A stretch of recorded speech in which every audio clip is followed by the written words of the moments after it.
Hello and welcome to Webcast Day 2. We had a very interesting and informative session yesterday, Wealth of Knowledge. We are very fortunate to have a team of experts in one place to reach out a nationwide audience. They are here again today. We encourage you to please use them.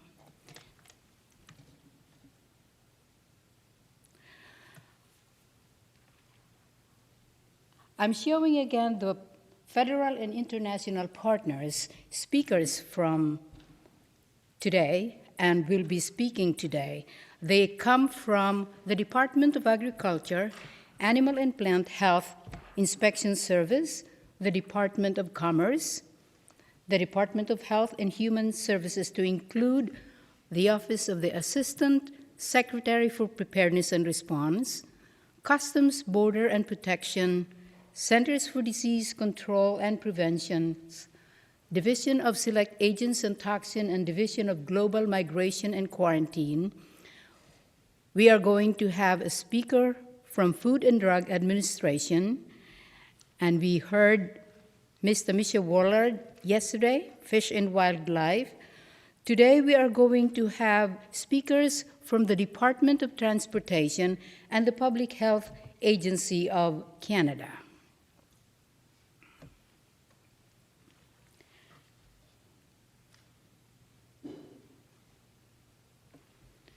Again, I encourage you to please send your questions to ipwebcast@cdc.gov.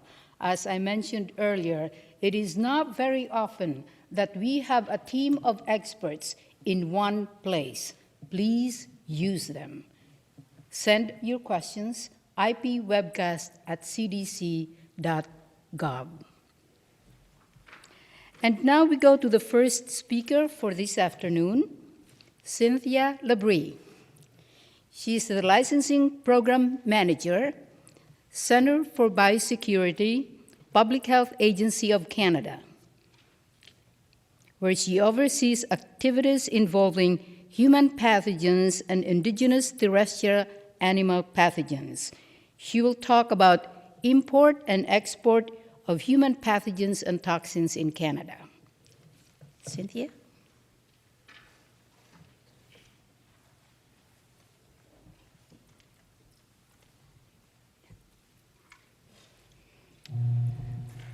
Hello, everyone, and I want to thank the organizer for inviting me today. The Canadian phase right now is experiencing a lot of change. We have been intensively working in creating a regulation, and it was passed this last December. So for many of you, you might have seen previous documents, previous regulatory documents that we have issued. We have now stepped into a new age, a licensing program age, and you may see new documents come and appear. So today is a good timing for you to actually see what we have achieved and where we're going when it comes to importing and exporting human pathogen and toxins in Canada. So this is an overview of what I'll be presenting today.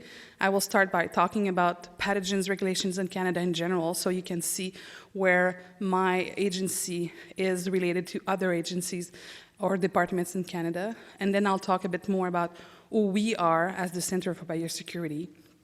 We will talk briefly about the acts and regulations administered by our center.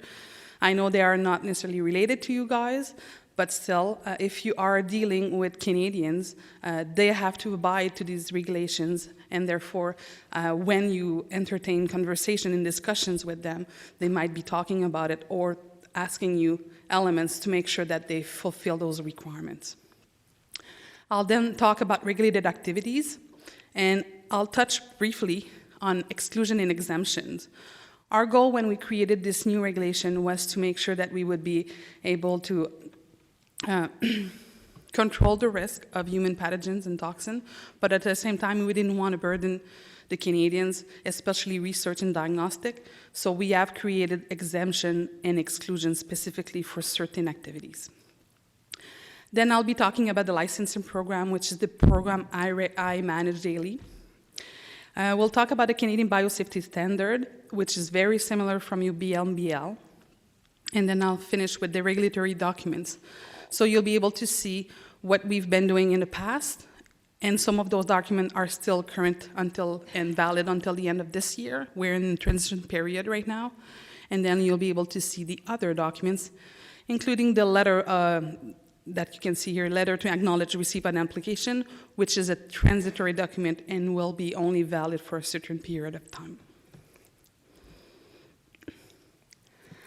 So this slide gives you a picture of Canada's framework when it comes to regulation of pathogens and toxins in general.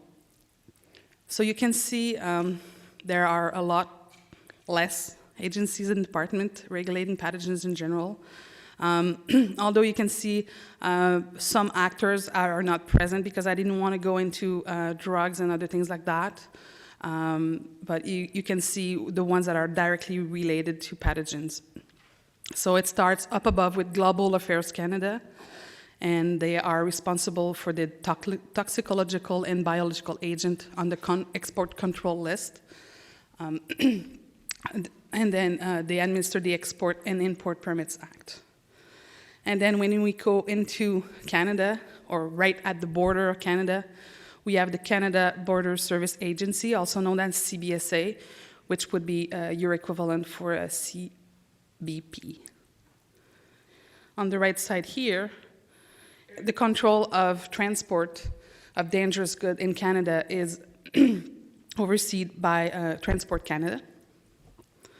And then we go into the three big departments that do control activities or importation-exportation regulations regarding pathogens. First of all is Environment Canada, and it's a dual regulation, or they work together.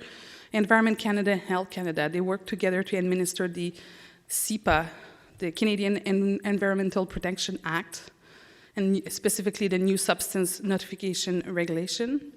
So it relates to new substances, GMO organism, and microorganisms that are not present in Canada.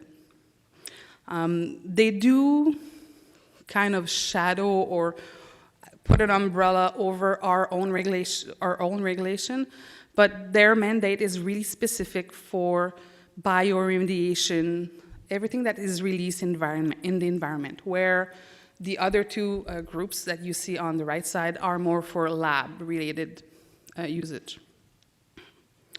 I did not put it there, but Environment Canada is also responsible for the CITES permit for any endangered species, wildlife, and everything. So they are also responsible for that part of, it's also part of the mandate. Next one is the Canadian Food Inspection Agency, which would be an equivalent to a USDA. They administer, aside from the Food and Drug Act, the food part, which I didn't put there because it's not related to pathogens directly, they administer the Plant Protection Act, so everything that relates to plant pathogens. And they administer a lot of elements and sections from the Health of Animals Act and Regulation. I have to stop here and explain a bit why you see this division over here. So in 2013, it was the government decided that they wanted to merge activities between the human pathogen group and the animal pathogen group into the One World, One Health perspective. So during that time, I moved from the Canadian Food Inspection Agency, actually, to the Public Health Agency, bringing the expertise of the terrestrial animal pathogens up to this new group. So the decision was made at that time that the Canadian Food Inspection Agency would keep the high-risk disease, such as foreign animal disease, emerging animal disease, but also bee pathogen disease, aquatic animal disease, and animal products and byproducts, and those containing animal pathogens.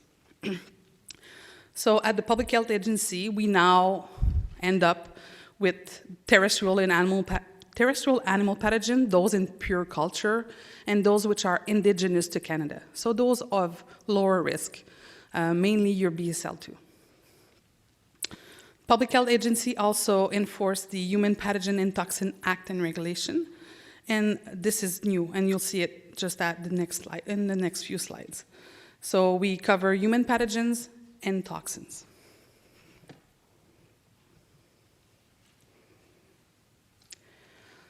So who we are exactly, the Public Health Agency of Canada, we are in what we call the health portfolio, and on top of us is the Minister of Health, but you can see that he is responsible for many other agency or department, including Health Canada and including Canadian Food Inspection Agency. So we do work together closely, and then we have two other agencies or a review board that are also related to medicine or health, human health. Okay, so my center, where I actually work every day, it's called the Center for Biosecurity at the Public Health Agency of Canada. Our role is, yes, licensing for importation, exportation, and other activities for human pathogen and toxin, but we also are the group responsible for inspecting containment laboratories, including those of high risk, the BSL-3 and BSL-4. We are also responsible for creating and updating the standards for those facilities, for those containment facilities. So our mandate is to administer and enforce the Human Pathogen and Toxin Act, HPTA, the Human Pathogen and Toxin Regulation, HPTR, and the Health of Animal Regulation, HAR, select section of it, like I said before, to protect the health and safety of Canadians. So again, our acts and regulations are listed here, and I put a little bit more information into it. So the Human Pathogen and Toxin Act was already in place in 2009, but at that time we could not enforce all the sections because we didn't have the regulation.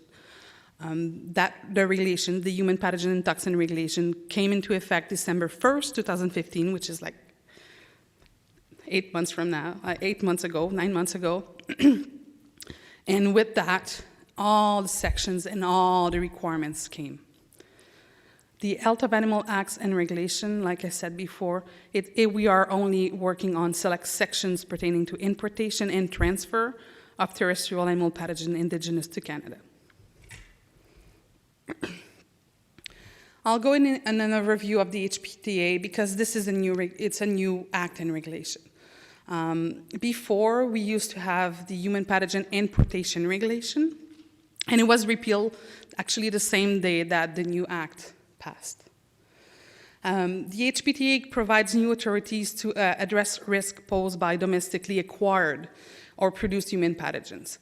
In the past, with the former regulation, we had two types of laboratories. We had those who had to follow the requirements in order to be able to import, and then we had domestically acquired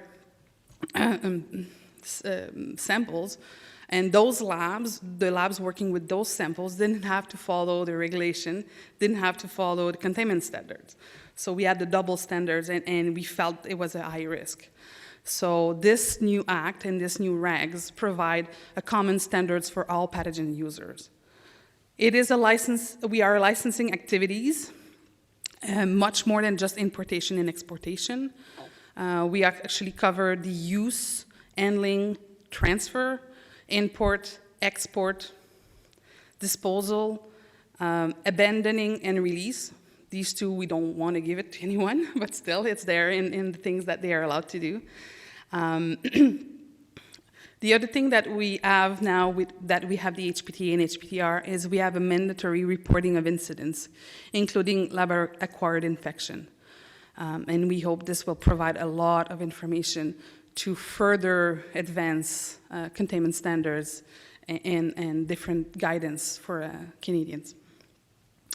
When we created the Act and the reg, it was important for us to acknowledge the role of the biosafety officer. So the biosafety officer has actually specific powers in this Act and reg, making them really partners with us. The other thing that was done is we created the requirements to have security clearance for those working with security-sensitive biological agents, SSBAs, which would be equivalent to select agents. The HPTA does not apply to human pathogens and toxins that are in an environment in which they naturally occur, as long as they have not been cultivated or intentionally collected or extracted. This is one of the exclusions, and I'll talk about it a bit in a longer period, because this is very important for people dealing with Canada to understand that there are exclusions to the Act where people don't have to have a license. The HPTA does not apply to risk group 1 human pathogens and toxin not listed in Schedule 1. Schedule 1 is, we have 5 schedules, and Schedule 1 is actually embedded in the Act. Risk group is something you may not know what it is, or you may. I'll stop here and I'll just explain quickly. In the United States, you classify your lab and your organism by biosafety level, BSL. In Canada, we have decided to split, if I can say, the risk of the pathogen and the risk of the, not the risk, but the containment level of the labs. So risk group refers to the risk for the pathogen. So we have, just like you guys, risk group 1 to 4, and they would be equivalent to your BSL 1 to 4.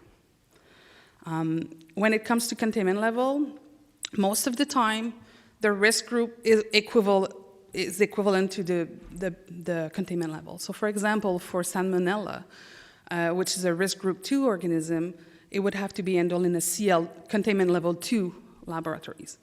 But we have realized throughout the years that sometimes that match is not really there, which is why we separated the definitions. So then we can say, for example, for HIV, which is a risk group 3 organism, a lot of people, depending what they're doing, can handle it in a containment level 2 lab. So it's not just one answer. We kind of separate it in pieces. But for today, for the presentation, if I talk about risk group or if I talk about containment level, just think about your BSL, and it should be fine for today. And we're not going to go into specific difference. This is a list of the activities that are covered under the HPTA. So the HPTA does apply to any known human pathogen or toxin that have been extracted, immunoprecipitated, concentrated, collected, amplified, cultivated, refined, cultured, and or grown from such sample. Okay, now we step into the exclusions and the exceptions. Even for Canadians, it's not very clear, so we do spend a lot of time explaining to our regulated parties and our stakeholders what they are. So I hope I can achieve at least a part of the comprehension, and I will be available if you need more information. So a general overview of the exclusions of the Act. Our goal there, again, like I said, was to make sure that we would not burden our regulated party too much. And also, we also didn't want to have double regulations where we would step onto another regulation already in Canada. So the first example is what I just said a couple of slides ago. It's human pathogens or toxin in an environment in which it naturally occurs if it has not been cultivated or intentionally collected or extracted. As you can see, this comes directly from the Act, so that's the legal language. What it means is if we have human sample, blood sample, it could be animal sample also, that contains the pathogens, we would not cover it under the license. It would only be covered when we start to cultivate the pathogen inside, or we extract the pathogen inside. So from the collection site up to the lab, it is not regulated. If someone only wants to store those samples, and that's true for soil sample as well, it would not be under the Act. It would only start being in the Act or needed a license once they start working with the pathogen. That's basically what it means, in a nutshell. The other exclusion is a drug in dosage form whose sale is permitted or otherwise authorized under the Food and Drug Act, ours, or in such a drug. That is specifically not to step onto Health Canada's toes. So our regulations stop when theirs starts. Exemptions. So the exclusion I told you about are related to the Act. The exemption I'm showing you are related to regulation. It doesn't really change anything in the long run, but still, if you really want to be picky about it, the exclusion is from the Act, the exemption is from the regulation. So under the human pathogen and toxin regulations, some control activities are exempt from requiring a license. So we have looked at the activities in labs and decided for some activities we didn't want to go and ask them to get a license. So the first example is laboratory analysis or diagnostic testing that are not producing on human pathogens. Example of that would be water testing. A lot of water testers, they use colorimetric tests and things like that. So they're not really producing a pathogen, or if they are, and it could be also PCR tests and things like that. So the water testing refers more to the second one. So laboratory analysis or diagnostic testing, if production is done using a sealed container, and the container is decontaminated before disposal or reuse. So the water tester, what they will do, they will put water in the vial, cultivate it for a short time, and then they just look at the color. And in the color, if there's a color change, it means it's there or not. And you can see, you can also have that with Petri dishes where you put a film after the water has passed through, and then they wait and incubate it and wait to see the colonies. In this case, they're not doing anything else with the sample after. They just look and then dispose of it. We've decided for these cases, because they're actually not working with the pathogen itself, that they would be exempted for licensing. In reality, what happens is a lot of the labs in Canada, yes, they do have these, but they have research, and they have other things. So in the end, you will see that most of the Canadian laboratories do have a license. But there are small companies, very few, that will be exempted totally. The third exemption is for veterinarians conducting testing in a clinic. Again, we didn't want to step into someone else's shoes. So even though they're exempted, they still have to respect the Human and Pathogen Toxin Act. And one of the elements that the Act says is even though you don't have a license, you still need to what we call duty of care. You need to be careful. You need to put safety measures in place to ensure protection of the personnel and the environment. So, and we said to those people, if you want to make sure that you're following duty of care, go see our standards and follow our standards. This is our gold measure, safety measures, so use this. They don't have to, but it's preferred. Okay. We talked before about animal samples. That would be Canadian Food Inspection Agency. Pure Culture would be us. So I created one slide, so you can see a bit what we cover and what we don't. And I've also included in the number in brackets, and you can see on the bottom who in Canada would be responsible for it. So for Pure Culture, for human pathogens, it would be us. Pure Culture for indigenous terrestrial animal pathogens will also be us. As soon as we get into Pure Culture for exotic emerging animal pathogen, fish pathogen, plant pathogen, like I said before, this would be Canadian Food Inspection Agency, and you have the specific groups underneath there. Human sample or cell line that are not infected would not be regulated. If the cell line contains a complete human pathogens, one or many, then it would be regulated by us. Animal sample, LT or infected, it goes to the Canadian Food Inspection Agency. It's not us. Again, monkey sample, it's the same thing. But on top of it, for most of the samples, monkey samples, it also needs a CITES permit that is given by Environment Canada. Experimentally infected animal samples containing a human pathogen, it would be us. Why? Because I said before, the exclusions is for naturally occurring sample. This is not natural. It's someone spiking an animal, and therefore we cover it.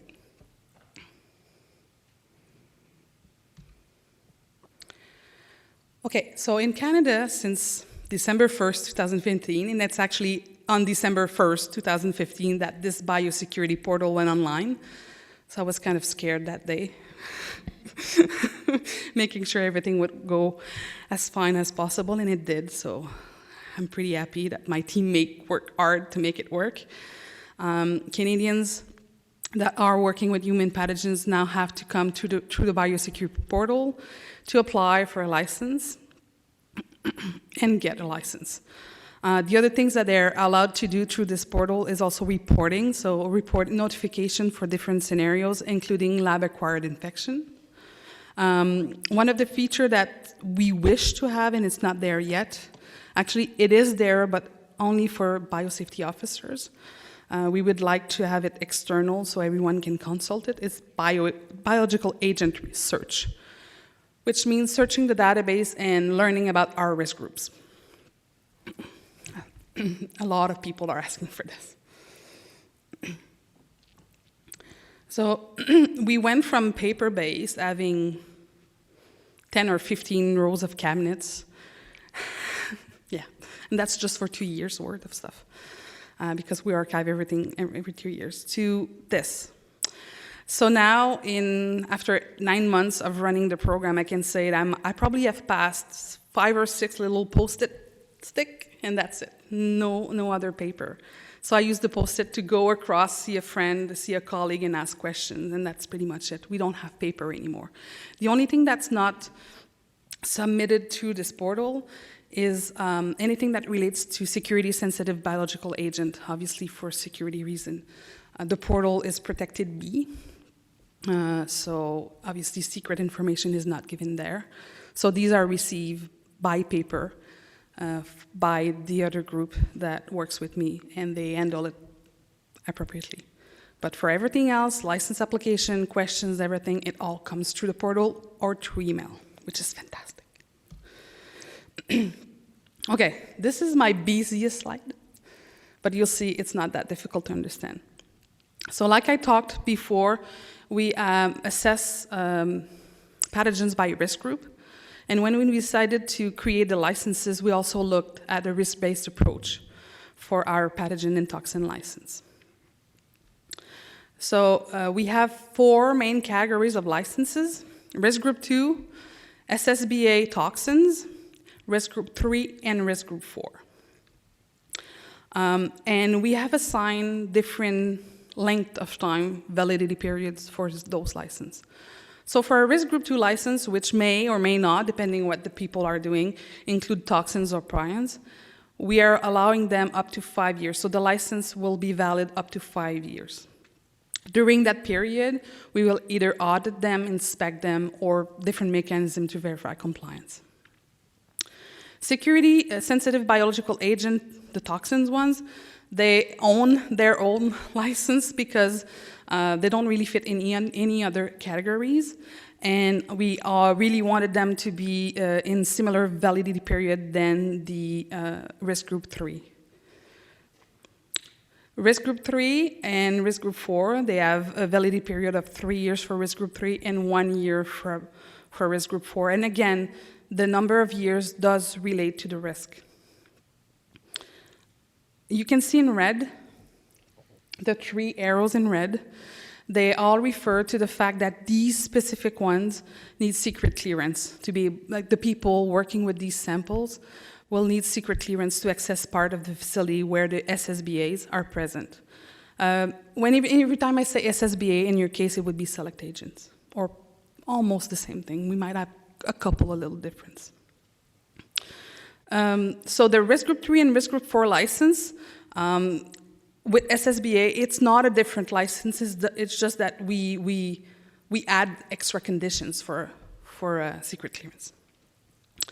So one of the things that we also looked at when we looked at the risk is, and I've realized that through the years doing inspection, is people doing science scientific research, it is a bit more risky, just by nature. The nature of doing research is, working to find things that are unknown, and going unknown, they could be the dark side, some people say. By nature, it is more risky because you combine genes, you don't know what it's going to do. Will it increase virulence? Will it decrease virulence? You don't know. So we've decided that people applying for scientific research, we wanted them to submit a plan, and we call it the Plan for Administrative Oversight of Pathogen and Toxin in a Research Setting. It's a big name. But we wanted a plan to see how they would medicate the risk, how they would analyze the risk, find the risk, and medicate the risk, and manage the risk, more importantly. So that's basically what we ask for them. So it's an added thing that we ask those type of facilities. So the licensing itself, I put some element there of things that relates to our licensing program. So an institutional license will be required to conduct any controlled activities with human pathogen and toxin unless they are specifically exempt, and we've seen the exemptions before. Our licenses have conditions, and it does depend on the scope of an institution control activities. Each license has a mandatory compliance with the applicable requirements of the Canadian Biosafety Standards, your BMBL equivalent. The other conditions, we have a lot of other conditions, but some of the other conditions include not obstructing the biosafety officer's work, because that's something we've seen a lot of the time. Biosafety officers were kind of stuck, not being able to do their job properly. We also have requirements for importation, transfer, and exportation. Like I said before, our licenses are for different activities, and these are included. So under the new licensing system, there will be no longer a requirement to apply or obtain an importation permit. And the next slide will show you an example of our new document. So that's the first page. A license is usually 4 or 5 pages. If they have a lot of building or sites, it may be longer because we list all the buildings, all the sites. So you can see the basic information, and for most distributors and most colleagues in the US that will be working with Canadians, you should get the first page. There are some organizations who've decided to provide the entire document, and it's up to them, but the other page may have more sensitive information. Last week, we just realized that actually one of our licensed facility posted their, their license online. So it's up to them to decide what they want to do, but technically, the first page should give you enough information to be able to work with your Canadian colleagues. So this example is for a security-sensitive biological agent toxin. And you can see just below here, that little line, terrestrial animal pathogen. Canadian gets a 2-for-1. So we've decided, instead of asking them to apply for animal pathogen permit and to apply for a license, to put it all in one. So they come to our biosecurity portal, they answer all the questions, and in the end, they get a license that covers human pathogen and terrestrial indigenous animal pathogen. Which is why it's not called a human pathogen and toxin license. It's called a pathogen and toxin license. We removed the human to make sure that it would fit both cases. And you can see the validity period on the bottom there. So for people working with Canadians, that's an important factor, make sure that it is valid. We'll come back later and I'll show you the next pages, but for now, I'm just gonna step quickly to the Canadian Biosafety Standards, which are our standards that we use. And actually, again, we work really hard to make sure that people would not have to, people, Canadians would not be burdened, so we work together, 2 agencies together, Public Health Agency of Canada and Canadian Food Inspection Agency, to create these standards. We have seen throughout the years that sometimes when we work on each sides, Someone will ask a requirement, and the other one will ask the similar requirement, but slightly different. And then our laboratories didn't know exactly what to do, so we worked together in creating one standards. Again, that one world, one health thing. And it allows us to monitor and verify ongoing compliance of regulated facilities with a license for control activities with human pathogen and toxin, or importing or transferring terrestrial animal pathogens. We have created guidance documents, a handbook that gives more meat, more information and details, because the standards are really the requirements itself. The handbook provides you more background, more rationale for why we're doing it, in examples as well. And we are working also on other guidelines. We are really eager and prone to help our regulated parties in Canada. We really want them to understand, and we feel that the more we help them, the more we collaborate with them, the better they will comply. And our collaboration with our stakeholders is really special, but at the same time, when we have to act and when we have to enforce, we do as well. So, and they're aware of that. Technology, 2016 means you have to be creative. So we have created a CBS biosafety app, which is the standard itself, but put in an application that can be modified according to what they're working. So for example, if the lab is a BSL-2 lab, they can say to the app, I really only want to see the requirements for biosafety level 2 lab, and I want to see it for if I'm working with rodents or, large animals. So it creates a checklist for them, and then they can just take their iPod and go around and inspect and click and put notes and things like that. They can print, they can send it to us, they can do whatever they want with it. It's their tool now.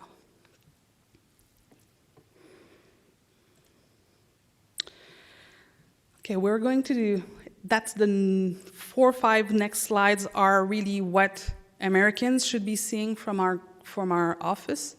These are really the regulatory documents, the documents people will use to show that they comply to our acts and regs and to show that they are able to import or export. So when we work with the border officers, these are the documents that the border officers would see. Again, it's important to say that we are in a transition period. We passed the regulation on December 1st, so we're not there yet. In 3 months, because we had the requirements for people to apply in 3 months, so from December 1st to February 29th, we have received over 1,000 applications. We're a team of 5 doing licenses. So you can imagine the number of files that has to be reviewed and everything. We're not the only one, because we have inspectors, biocontainment inspectors, we have people around helping us, reviewing those files, making sure that what they submit is similar to what they've submitted before. But in reality, there's not a lot of people pushing the button, like saying yes. So we're not finished yet. So that's why you will see different documents up until the end of December.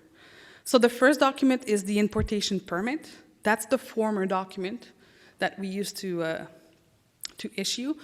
It is now delivered under the Health of Animal, it's missing an S there, Health of Animals Act and regulations. So what happened is before the implementation, we continued issuing import permits, and they're still valid until the end of this year. The second document, and I'll show you examples, it's the letter to acknowledge the receipt of an application. So again, like I said, everyone that applied between December 1st and February 29th received a letter like this. The letter basically says that they are authorized to continue the activity until we say yes or no to their license. We didn't want to disrupt their activities. We didn't want to stop diagnostic. That was not our goal. Our goal is really to improve and go to the better program, which is the licensing program, but we had to find an interim solution, especially for custom officers. So we worked really hard to create that letter. The next one is the pathogen and toxin license. You already seen the first page before, and that is the official document that will be the one we continue with later on. So this is what an importation permit looks like, or we can almost talk in the past now. What you can see, basically, it is an importation permit, so it's not for all activities. And you can see here, I almost went on the French side, but the English side, human pathogen importation regulations. That's our former regulation that was repealed on December 1st. So you should not see a check mark there. If you see it, might not be valid anymore. So the one you are expected to see checked is this one here, the Health of Animals regulation. Whoops. So after that, it talks about the importer, the supplier, and it talks about the pathogen. Most of these permits are pathogen specific, so we have written the name of the pathogens, but as we were going on the last few months, we started expanding and adding more. The second document, the transitory document, it's called the acknowledgement letter, and actually, it's not really a letter, it's an email that the biosecurity portal sent, but I did print there for you to see the text that is sent. And as you can see, again, it's in French and English. And no, I have not applied for a license myself, but it's just an example. So you can see, in this case, you can see the activities, for example, risk group 2 pathogen and toxin. You can see the date of issuance and the expiry date, so that's important for you to know. And you can see as you go on and read that we are allowing them to continue existing activities, including import and transfer. The third one, you've already seen the first page, the pathogen and toxin license. I'll show you the next page. Second page, you can see that it refers to human pathogen and toxin. That's the page that talks about these organisms. And what you can see is the activities. They're all listed there. The biological agent, in this case, this is a license for toxins. So security sensitive biological agent toxins, risk group 3 and risk group 4 licenses, you will see the agent listed or the toxin listed. For risk group 2 license, what you will see, it will say risk group 2 organism, risk group 2 pathogen. We have decided to allow them to bring any risk group 2. Again, not to have to add every week a new pathogen or remove one because they're no longer using it. It's all the same risk anyway.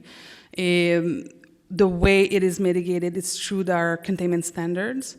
Containment standards do have specific requirements depending on the type of, how it interacts with us, how it affects us, and things like that. You can see the facility, the type of work in the animal species, and a brief introduction to the condition. Third page, it's the animal pathogen side. And then fourth page, fifth page would be conditions. I didn't put the conditions there because it has no meaning for you guys. It is meant for our stakeholders and our regulated parties. That's the end of it. In a nutshell, that's our licensing program and where we are going.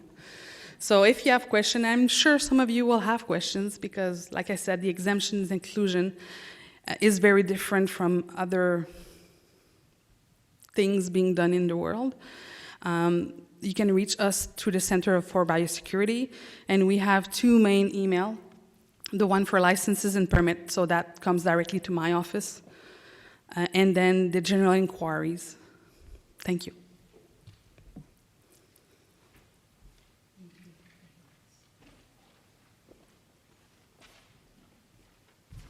Thank you for sharing with us the procedures in place for the import and export of pathogens and toxins in Canada. We would like to encourage our participants to please send your questions to ipwebcast@cdc.gov. Our next speaker is William Stevens. He has been a Department of Transportation hazmat investigator for 19 years, well-versed in all aspects of transportation rules governing all hazardous materials. His topic is transporting infectious substances. Del?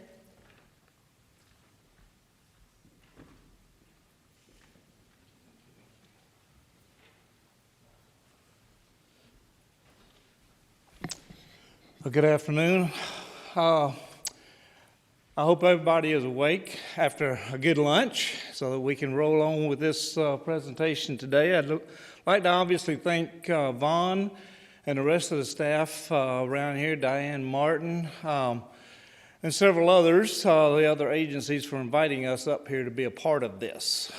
This is probably my 4th year or so. And I come to you humbly in saying this is probably going to be my last. I'm looking to retire at the end of this year.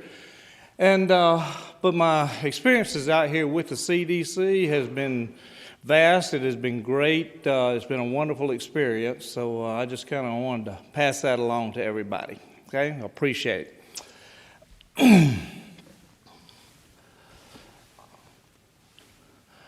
All right, obviously, as Ms. Mueller has said, infectious substances is going to be our subject today for the DOT. CDC and other agencies, y'all regulate how it's inspected and stored and secured and monitored and all of these things from the person who is holding it, whether he is a shipper or a receiver. But the transportation phase comes into under the 49 CFR. That's why we're here. How does it get there? How does it get there safely? And what kind of packaging and communication is being done? Today, we're going to be talking about this, but before I get into that one, I want to bring to your attention this particular slide here that shows our infectious substance pamphlet for shipping. I do have the word guide underlined, okay? And that's for a purpose. If you'll notice the top left corner, this document's dated 2006. It is current for the transportation rules, but there's a section in there that does list some, and I reiterate, some infectious substances out of category A. Okay? They are not current. There may be some that have been taken away from that list. There have been some that have been added to that list. I do want you to use this as a guide, but for specific Cat A material, I do want you to refer to the CDC and APHIS regulations, USDOT, etc. Okay? Do not use this as it's not in there. Okay? It is a guide. It is a very good guide. If you read this book and you get into it, I don't have to be up here talking to you today. That's about the way it works. We do have an objective to meet today in speaking with you. Provide an overview, obviously, of the 6.2 materials that you're going to be transporting. 6.2 is your Cat A and your Cat B materials and regulated medical waste. Okay? We're going to be talking about some package selection today, what you should be using in transportation, the marking and labeling requirements, the communication side of it, shipping papers, emergency response, information that must be on there, and above all, your transportation security plan requirements and hazmat training. Okay? If you do ship a select agent that is regulated by one of these entities, USDA, CDC, you will have to have a transportation security plan, and I don't care what minute amount you send or how many times a year you send, whether it's 1 or 50 times a year. You must have a transportation security plan, and we will be discussing that. We will also be discussing our inspection processes rather quickly there, and then talk about some top violations. I do have to extend a congratulation to the people we've been inspecting lately. Over the past years, we've been on webinars, we've done inspections and all. Our inspections out there of your entities are getting much, much better. We are coming back with lesser and lesser violations because you're listening to us, and that's what we're there for. You're communicating with us. Of course, your Category A materials fall under UN 2900 and 2814. for the animals and stuff. Notice no technical name is listed in here. No technical name when you're talking about this hazmat description. There are 3 elements in there: your UN number, which comes first, your proper shipping name, and then your classification, 6.2. All right? There is no technical name and there is no packing group associated with these. Category B, simple enough, UN 3373, biological substance, Cat B 6.2. That is the proper description that should be on a shipping paper or package. This section right here, please pay attention to it. If you go into the 49 CFR and you will learn those sites up there as they are, again, next time you'll be up here speaking, okay? This is what you work by. This is your Bible. 173.24 gives general packaging requirements. I don't care if it calls for a UN package or a non-UN package. It's general packaging. We want to close and secure and have a safe transportation. All packaging would fall under that. So you may have some specific down in 173.196, but you're still going to have some in 173.24. Okay? 24A is requirements for all hazmat. 24a(c) is some changes that affected the infectious substance and mixed contents, okay, i.e. other hazardous materials. There are exceptions, but only on the medical waste side. Regulated medical waste, UN 3291. And that's under 173.134, which tells us, hey, we don't have to use an infectious substance label if you'll use a biohazard symbol label. All right? So we don't have to do this one label type thing. Everybody, and it's a general standard consensus, they're going to put a biohazard symbol label on there to also comply with the OSHA standard. Okay? Trying to communicate our hazard. 173.196. Learn that one well. That is your requirements for Category A shipping of infectious substance. Is Category A select agent a different Category A? No, it's not. It's a step up, but it's still Category A. We're going to keep things simple in the transportation world as Category A or Category B. Okay? Naturally, Category A is going to put you there. It's going to kill you. It's going to make you very sick, etc. We all know this. Category B is a lesser element here. But with Category A, we do not identify that we have a select agent in that package or on that package. Where do we identify the select agent? By a CDC Form 2, which is located inside the package for the receiver, because they're the only ones who have a need to know. We'll get to some of that later also. Regulated medical waste, 173.197. When I go to a facility to inspect, you're going to get your $2.98 worth when I go there. Because I'm not only going to talk about infectious substances Category A, we're going to talk about Cat B. We're going to talk about regulated medical waste. Guess what else? I'm going to go over here to your chemical waste side, and we're going to talk about that. Shipping papers, communication, package selection, etc. You're going to get your $2.98 worth, okay? Good tax dollar man here, by the way. Cat B is 173.199. This tells you packaging, the communication, all of these, the package selection, and what it should meet as far as requirements of testing UN packages or not testing or having a capability test. And of course, the 178.609 is your package testing for your Category A materials, okay? It is very stringent, and I'll show you some of those. This obviously is what a Category A package looks like, and essentially putting in here, it is a triple pack. It is your vial that's closed and sealed with a stopper, a wire, a tape, something to keep that material, the slant, the auger, whatever it is, from coming out. If there is a liquid in there, you will have absorbent material around it, okay? Do not put a bunch of vials inside of a package like pixie sticks. I have seen that. It is not fun when you see 100 vials in a box, in a container, and you got caps off of them, okay? Because they're in there like pixie sticks. It will go inside a secondary package, which has to be leak-proof, okay?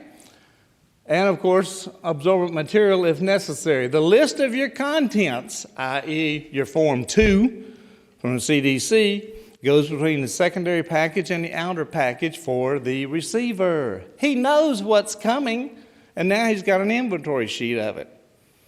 But nobody else needs to know that. And, of course, that is put inside a box that has the UN designation on it.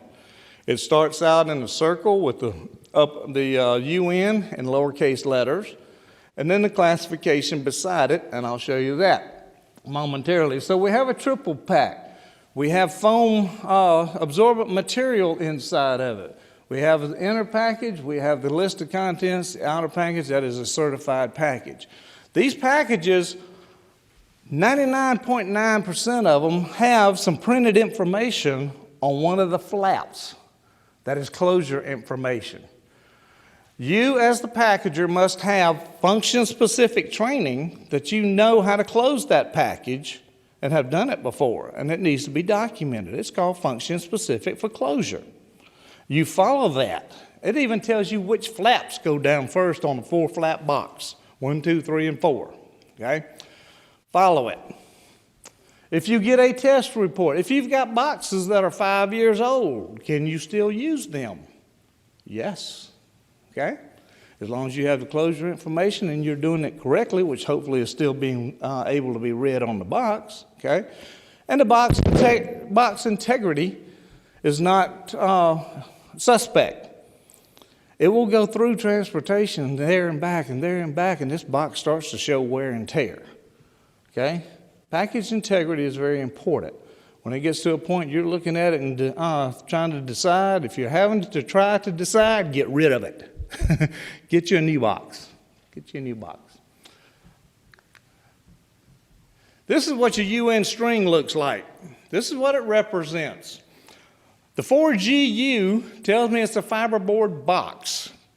The U tells me that there was different primary receptacles in here. We put a U in there just like we put a V on some other type boxes for a variation test, which means we tested it with something very fragile inside of it and we tried to bust it. And I'll show you the requirements for testing and you'll say, whoa, that's pretty serious, okay? But if they test it with a glass vial or something very fragile and it passes the test, then it can use this U designation. And we usually reserve that for packing group 1 materials. For regular other packages that don't show class 6.2, it would be a V, but it's only used for packing group 1 materials, okay? Your class 6.2, that tells us that is an infectious substance package, and that's the only material you can put into this box.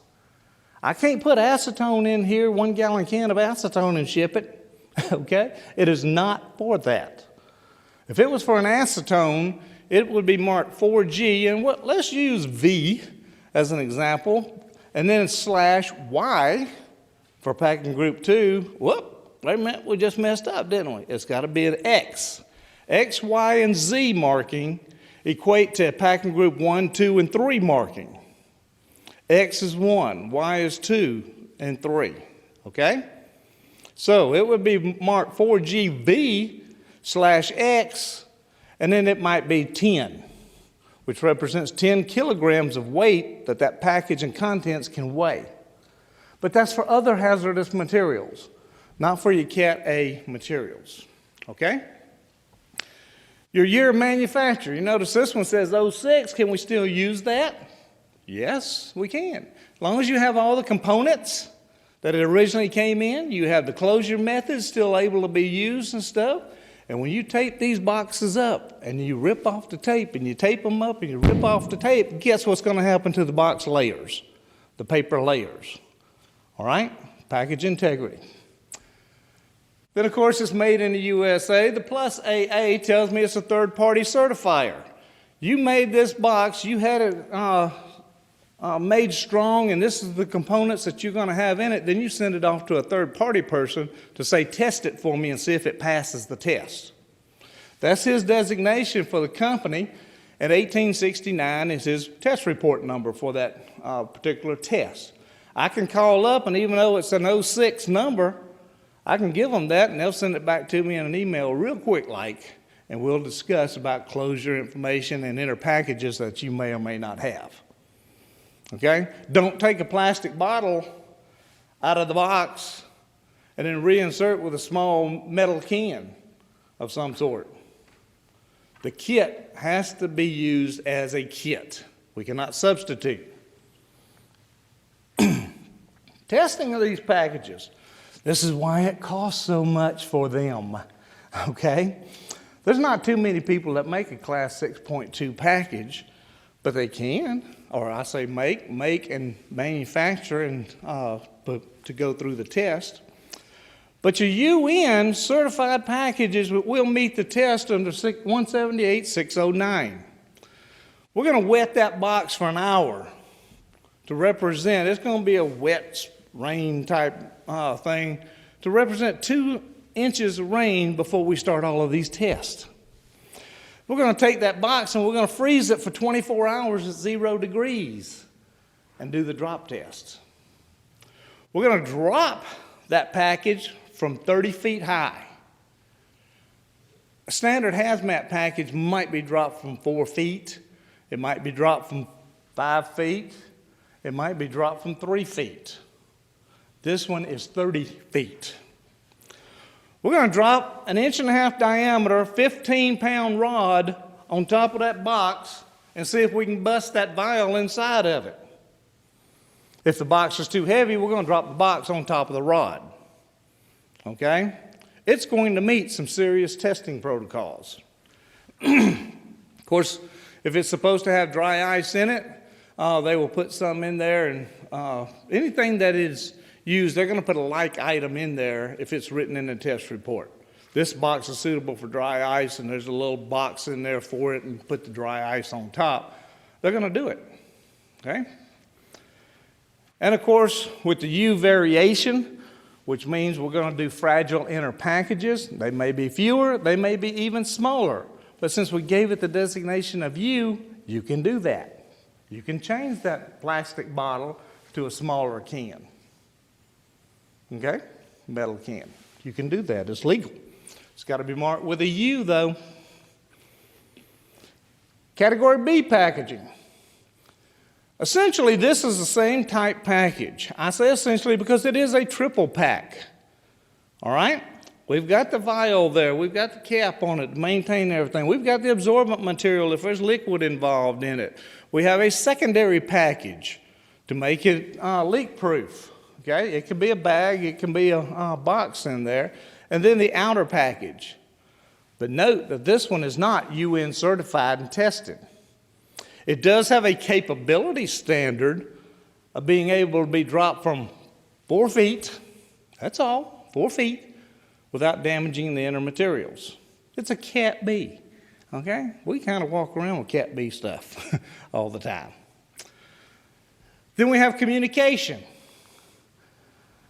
Notice the package mark label over there, the diamond with the 3373. I want to bring this out, and I'll probably bring it out again. Your label can be no less than 2 inches on each side. Okay, I believe that is 50 millimeters for you other non-standard people, metric. That always messes me up. I'm an old guy. I graduated Riverdale. But it's a minimum 2 inches. Does that mean you can put a 2-inch sided label on a box this big? No. If the box will accommodate the size of a 4-inch label, which is your standard size label, then you must use a 4-inch label. If you subsequently have a package that can be no less than 4 inches on any one side, but you've got other information to add to it, you are authorized at that time to use a 2-inch minimum size label. I've seen this too much in the past year, I'll be honest with you. A lot of small labels are being used out there on a large Cat B package. Okay, the rest of it is the proper shipping name, biological substance, Cat B. You'll have the sender's name, the telephone number, so that they can get in touch with them.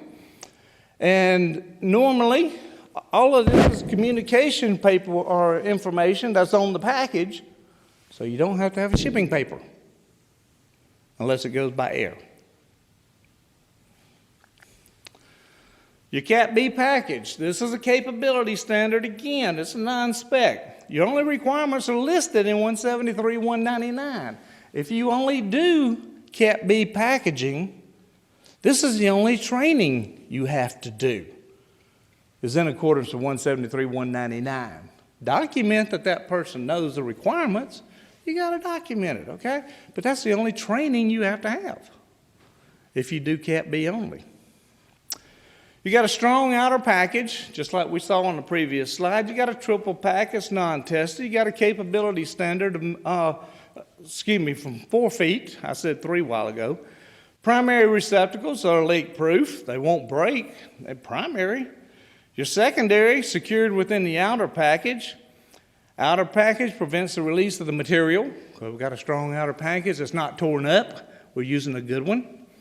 And your marking requirements, the label size we just mentioned, the name, address of person is on the documentation or the package.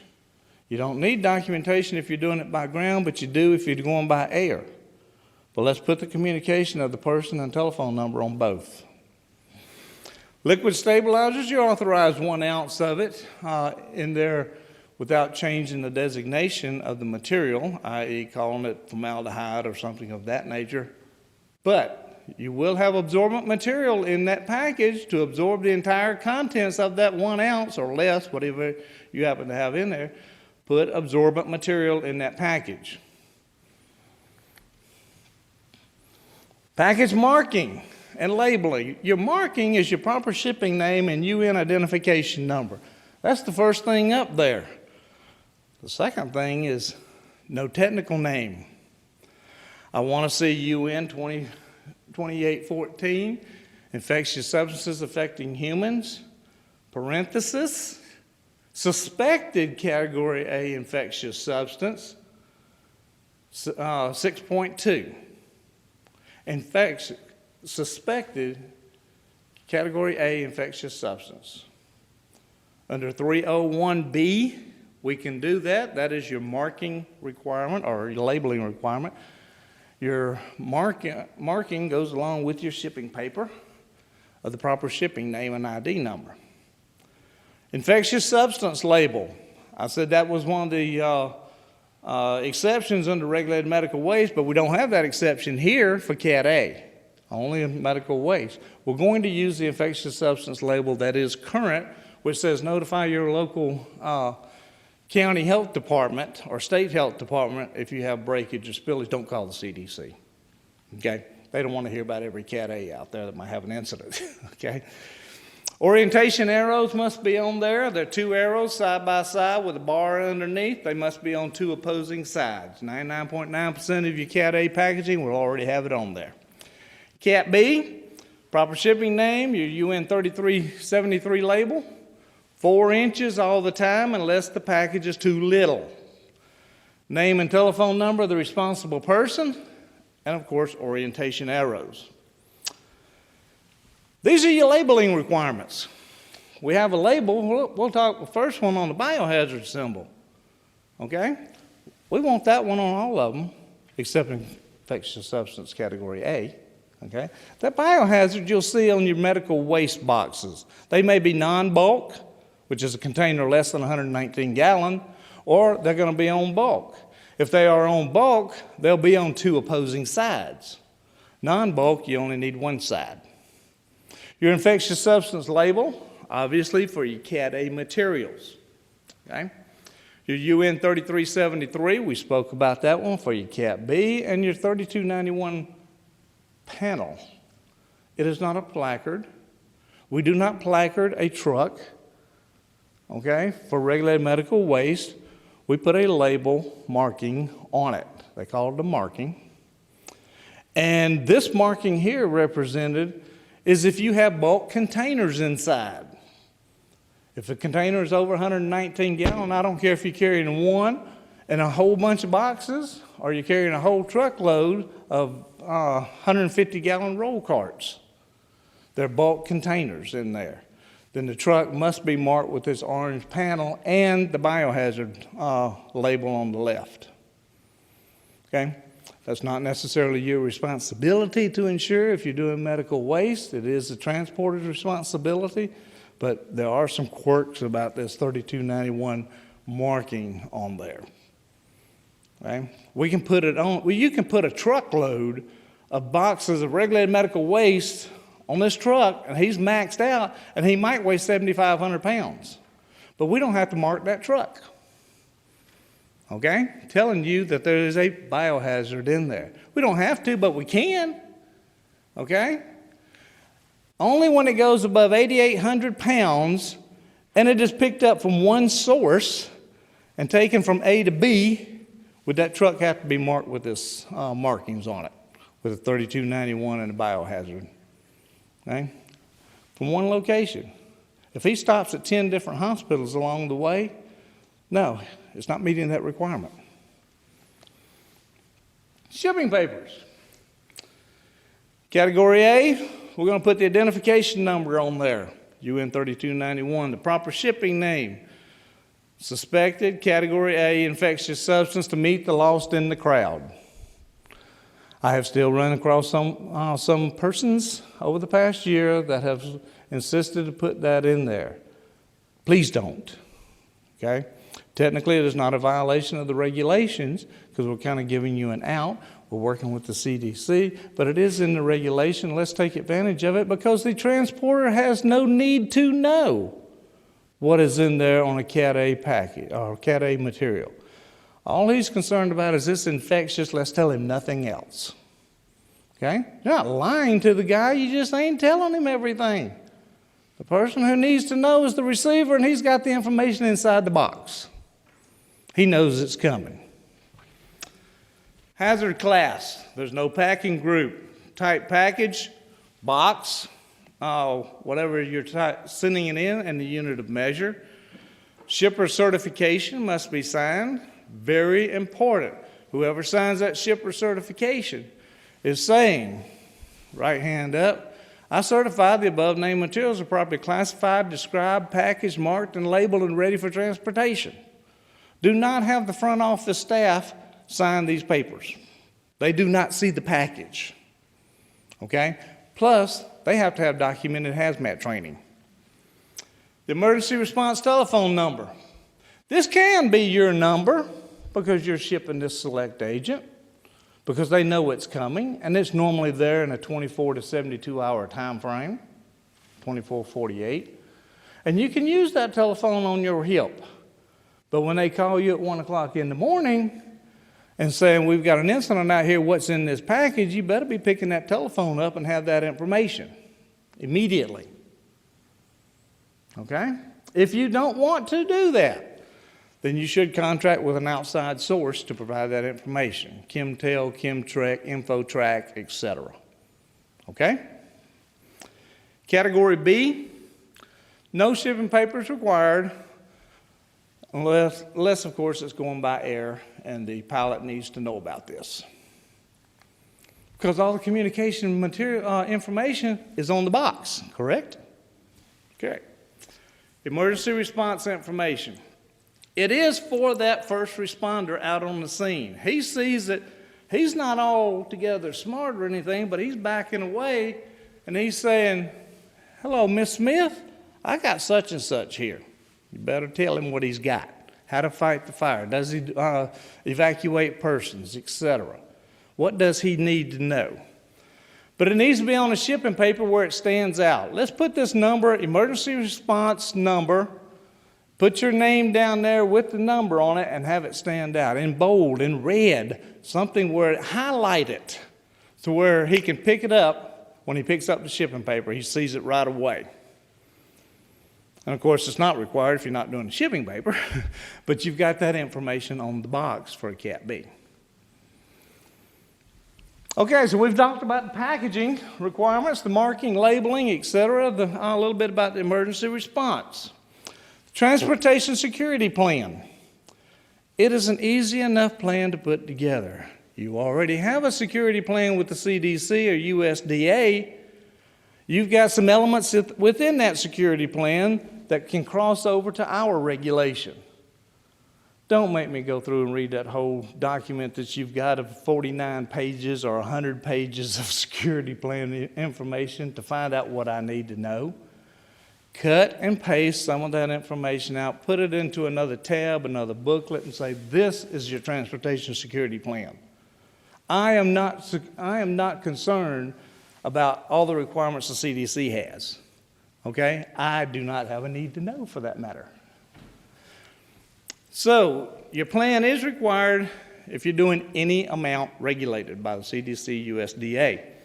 Your plan must include an assessment of your risk assessments, while you have it stored, while it is in transportation. What will you face?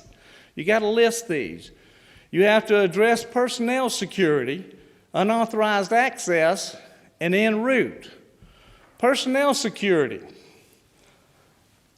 What kind of informational gathering did you do to find out if this Joe Brown here is a good Joe that you're fixing to hire and let him work with these select agents? i.e. SRA, FBI checks, all of these background. Tell us in this document. That's going to be in your other one, but I want you to pull it over to ours. Tell me what you're doing to ensure he is a good Joe. The unauthorized access. How are you going to prevent unauthorized persons from gaining access? Yes, you can talk about your cards, your fingerprint readers, your iris readers, your padlocks, and everything else. But if you've got in there that the first person that I meet when I walk in is a security man, and you say your plan says everyone will present a photo ID, and they didn't ask me for one, you got a problem. Okay? I've gone through 3 layers of security to get to someone before. Nobody asked. They had a real good training session the next day, by the way. Real good training. Okay, and then of course, en route security. You don't transport this material. You are the shipper, but you don't transport it. How are you going to ensure en route security? You really can't. Except for going to the courier and say, do you have an en route security plan to ensure my product gets from A to B? And if he says yes, then you can ask him to produce it. He may not produce it because he may consider it sensitive information, but at least he should give you a letter stating that he complies with 49 CFR for en route security. Okay? So you address it that, hey, my courier has sent me a letter that says he complies with. Thank you very much.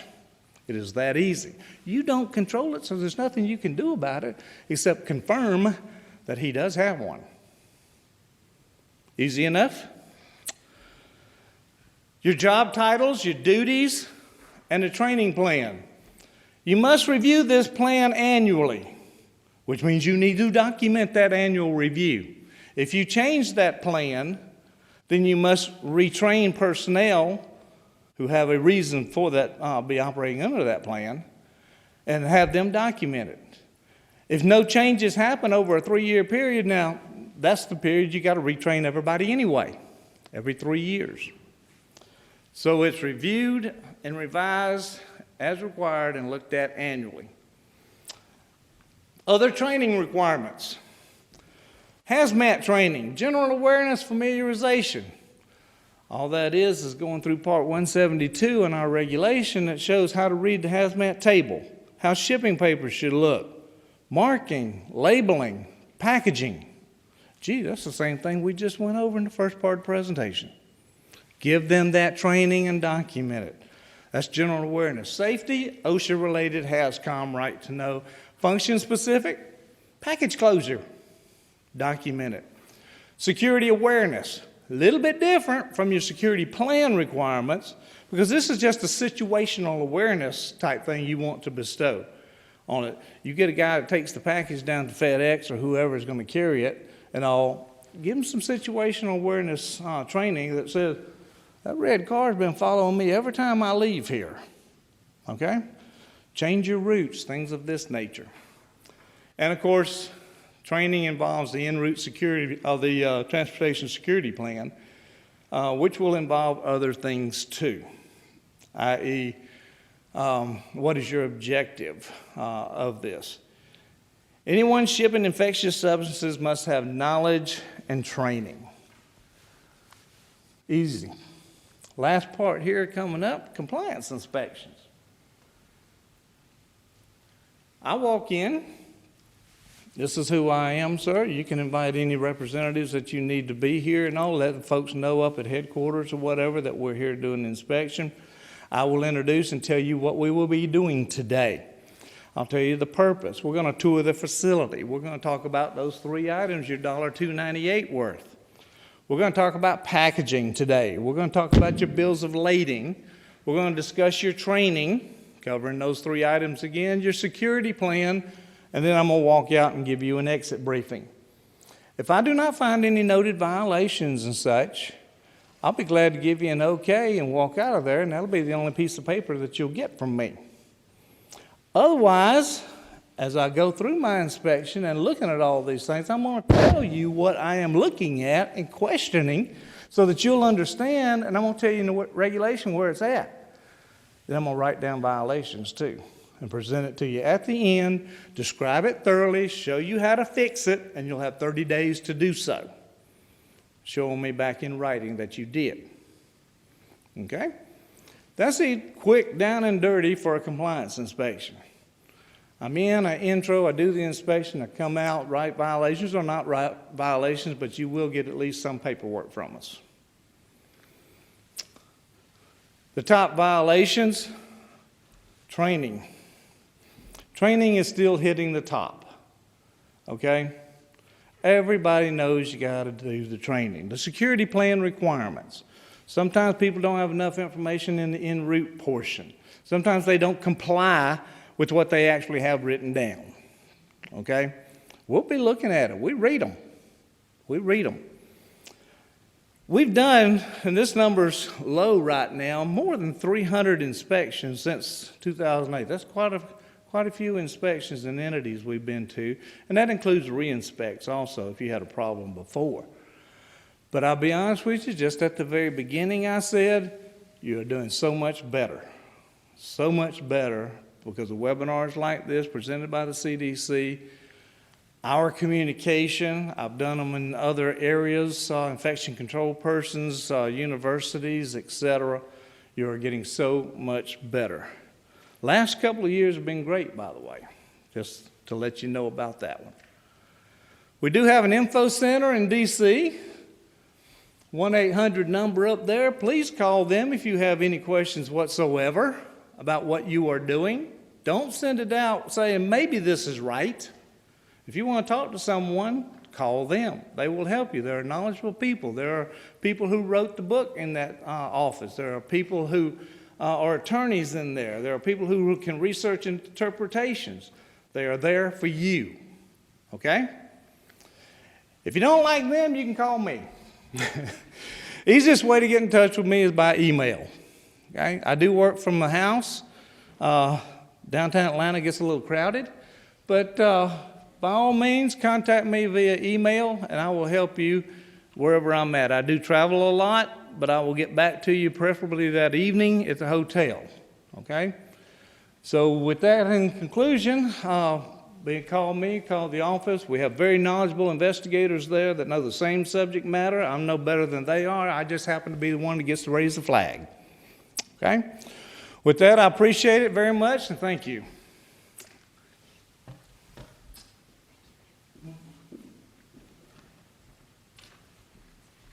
Thank you very much for the very informative talk. The next speaker is Kimberly Crisari. She is the Import-Export Consumer Safety Officer, Import Compliance Programs within the Center for Biologics Evaluation and Research at the FDA.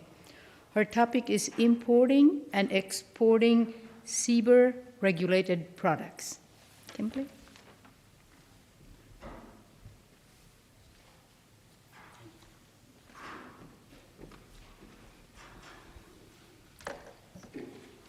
Thank you very much for that introduction. Good afternoon, everyone.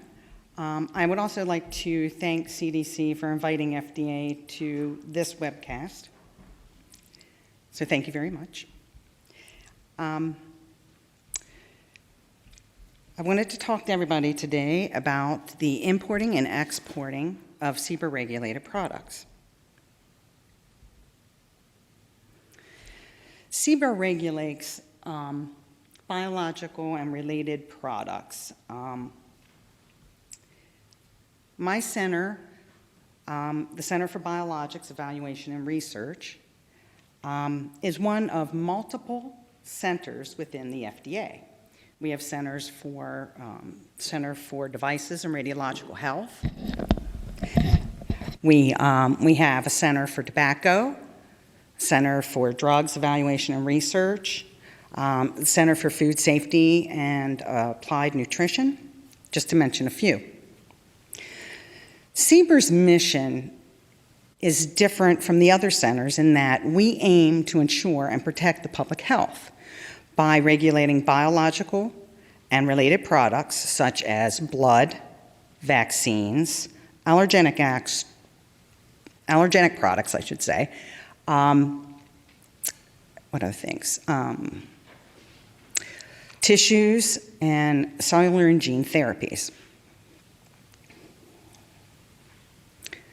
Unlike some of the chemically synthesized products, biologics are basically manufactured from living source material, such as human material, animal material, or microorganisms. Therefore, we developed a comprehensive import program to educate others on how to import these products. Our goal in writing this program was to help to, of course, ensure and protect the public health, but also to aid people in facilitating the import of their products into the United States.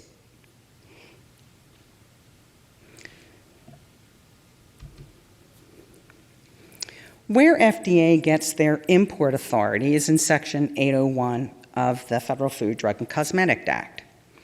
And basically, this section sets out the basic standards and conditions for entry review. However, where we get our punch or our main authority to refuse admission based on the appearance of a violation of the FD&C Act is Section 801A.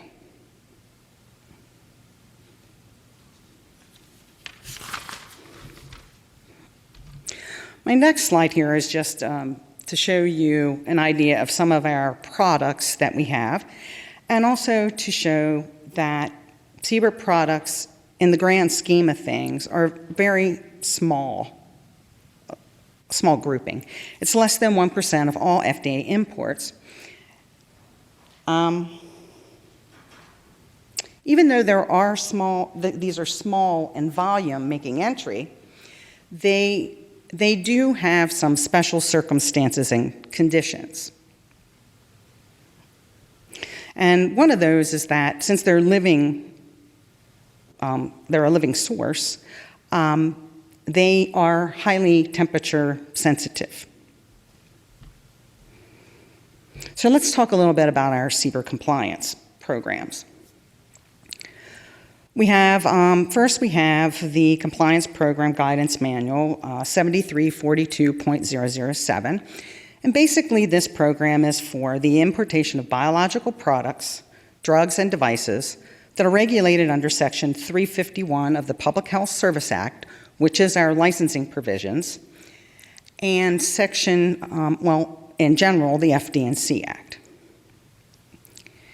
We added an addendum to this compliance program to explain and provide guidance on the importation of cells, tissues, cellular, and tissue-based products, which we basically call HCTPs.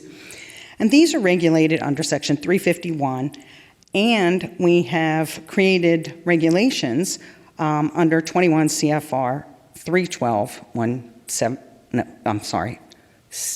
CFR Part 1271. Section 361 of the Public Health Service Act is basically a provision that that we use to stop the spread of communicable diseases. So for tissues, we're basically looking to make sure that if this tissue or HCTP is being imported, we want to make sure that it does not contain infectious agents, and so we would like to see information on that.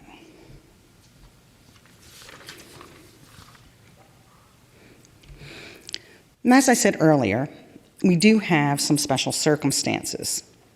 And these circumstances include samples, biological specimens for research testing, blood and blood components for autologous use, and the import for export provisions. These special circumstances may not have to meet all of our export requirements. Pardon me. So let's first, I'm going to grab a glass of water here.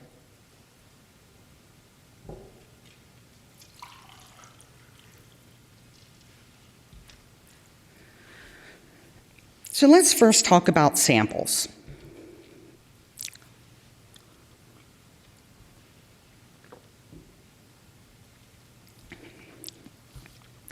We see samples making entry that are basically drugs or devices, and they come in for testing in vitro or for laboratory testing in animals. Drug products that are shipped for investigational use need to come in under 21 CFR 312.160. And these products do require a cautionary statement.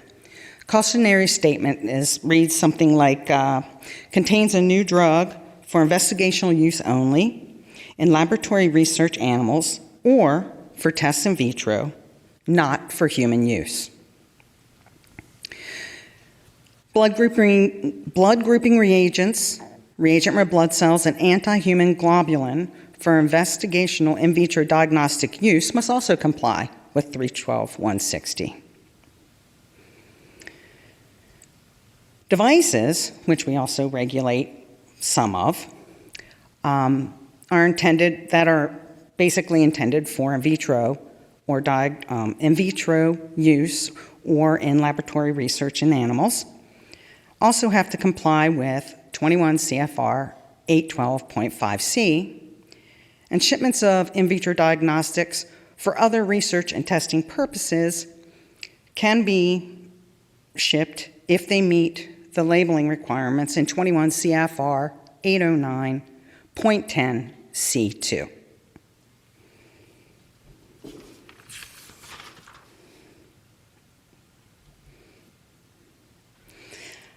I have to laugh. This is one of the most unique sections, and it's always something that we kind of look forward to in our office because we get so many unique and bizarre items coming in, biological specimens for research.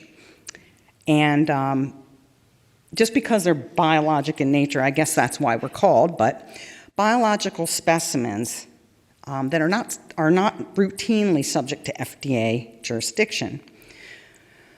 Basically because they're used for testing in a clinical laboratory or for basic scientific research. They're not intended for the prevention, treatment, or diagnosis or cure of diseases or injuries or conditions in humans. And lately, we've had a couple of inquiries from the industry concerning harmonized tariff codes and the ability to disclaim for FDA review certain clinical specimens and reagents. We heard industry, and we have worked with CBP, and we now have actually 4 harmonized tariff codes.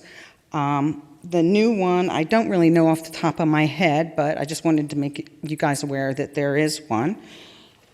And if you need to find out more information about biological products, please go to the link below on the slide. That should provide you everything you want to know about biological specimens. Another special circumstances would be blood and blood components for autologous use. Blood and blood components for autologous use are subject to licensure. However, based on the world and travel and everything, and that here in the United States we do have some specialized surgeries that are performed, some individuals are coming to the United States to have surgery performed. And they want to have their own blood. So what they do is they donate their own blood for later use to be reinfused into themselves.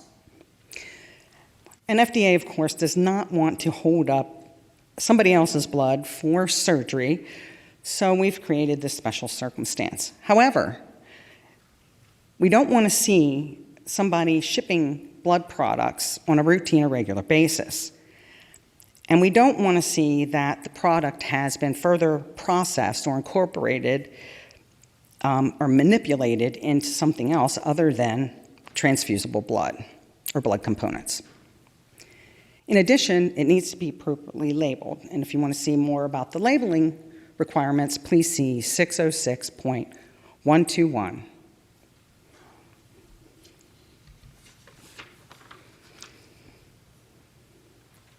Another unique situation that we have is the import for export provisions. This provision in the Act allows for the importation of an unapproved product or a product does not meet our FDA requirements or the FD&C Act to be imported. However, you cannot import it unless it is going to be further processed or incorporated into a product for export by the owner or consignee. And it's a twofold process. Once you import it, you further process it, and you incorporate it into a final product to be exported, you have to meet one of our legal export mechanisms, which are Section 801E or Section 802 of the FD&C Act or the Public Health Service Act, Section 351.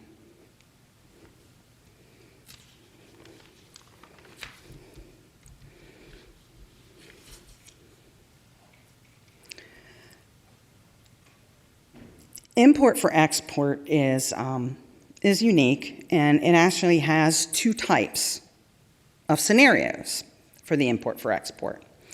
One is for 801D3, which is basically for drugs and devices, and Section 801D4, which is for blood components, source plasma, and source leukocytes.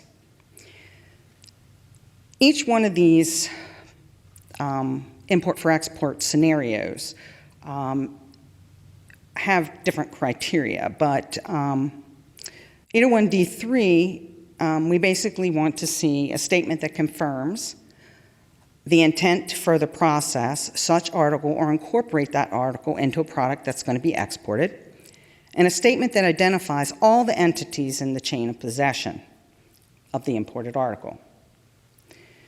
801D4, on the other hand, still has to meet the requirements of 801D3. However, it's an application process. When this provision first came into play, there was a lot of questions and anxiety, I guess, or concern over blood products being imported into this country that could possibly be diverted into, our blood supply or diverted for another type of use. So we wanted this application process to be in place because we wanted to know what was coming in, how it was tested, if it's going to cross-contaminate any of our our machines, our equipment that we are going to be using for our U.S. approved products. And so we would review it, we would approve it. You cannot bring in anything until that application is approved. We would issue an approval letter, and that is something that you really should include in your import documentation. The reason we really want it to be there is because if it's not there, it might be viewed as an unapproved product, may be detained, refused, or even possibly destroyed.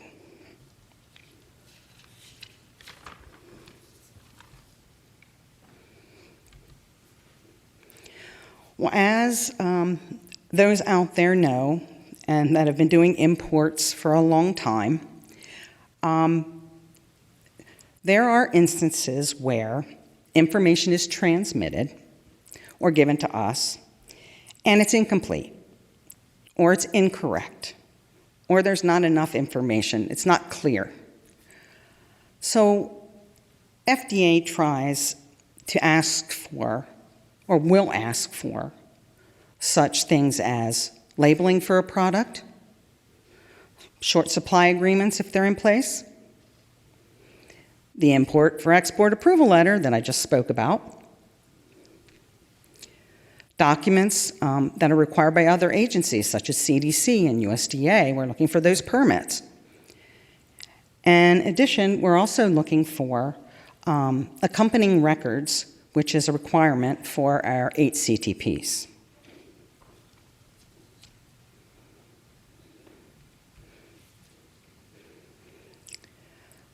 I'm going to switch gears here a little bit and talk about exports.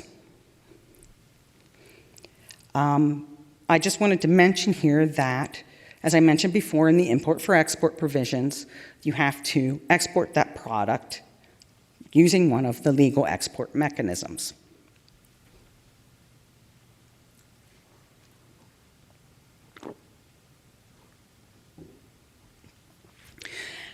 So, and you can also use these export mechanisms separately. They don't have to be used in the import for export solely. So we have the legal export mechanisms of 801E, as I mentioned before, and 802 of the FD&C Act, 351 of the Public Health Service Act, which are our licensing provisions, and 21 CFR 312.110, which is basically for the export of investigational products.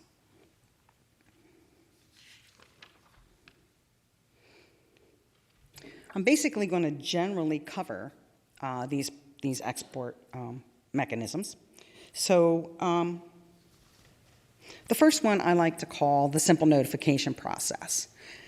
And this mechanism is used for the export of drugs, devices, foods, cosmetics that are adulterated or misbranded under the FD&C Act to meet the specifications of a foreign purchaser, to not be in conflict with the laws of the importing country.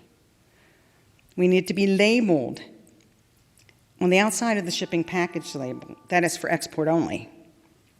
And it cannot be sold or offered for sale in domestic commerce.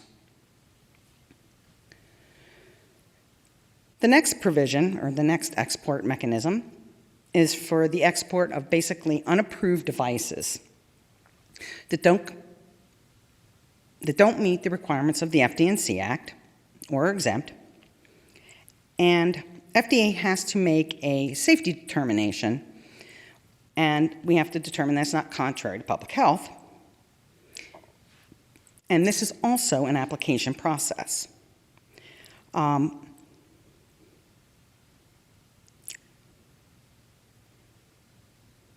an application process, which we will have to take a look at safety data. And we'd also like to take a look at any data or publications that are available to show that this product is not contrary to public health and safety.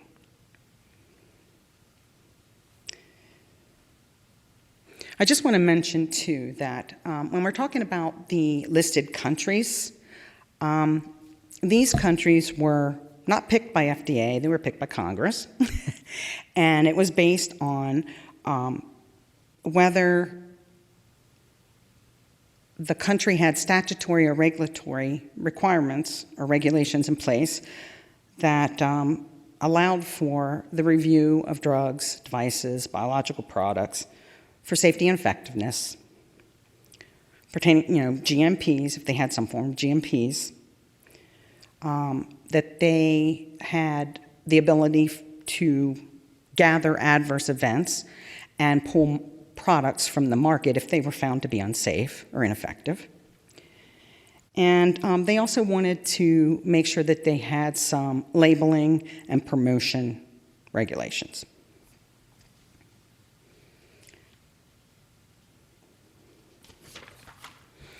So I'm going to move on to Section 802 here, and these mechanisms are a little bit different. I think I've gotten ahead of myself, or did I go backwards or forwards?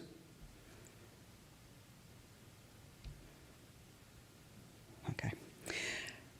This mechanism I call the simple notification process, and basically, these get a little more complicated because they have to be manufactured in GMP. So how do you evaluate GMP? Well, we have to have some type of inspectional history to know whether the U.S. manufacturer has GMPs in place. And this first mechanism is for the export of a drug, biological product, or device to any country, as long as they have valid marketing authorization in a listed country. These listed countries are basically the EU, the EEA, and Australia, Japan, New Zealand, to name a couple of the others. So this is what I call the simple notification process. Basically, what you'll have to do is provide a notification to my office and telling us that basically what you're exporting and where you're exporting it to. 802B2 is a little bit more complicated. This one we don't use very much because the bottom line is we're basically evaluating a foreign Ministry of Health's regulations. And basically it's the same items that Congress used to evaluate whether a country could be a listed country. So, it's the GMPs, it's the adverse event reporting, it's the promotion and labeling. So we're going to have to take a look at that and evaluate it, and we don't use it very much. I mean, it's very hard and complicated to try to get something translated, first of all, and then compare, our regulations against somebody else's regulations. So it can be complicated, and we very rarely use it.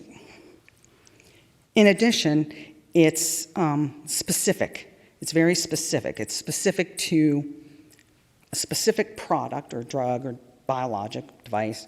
Oh, I'm sorry, devices don't fall under this category. But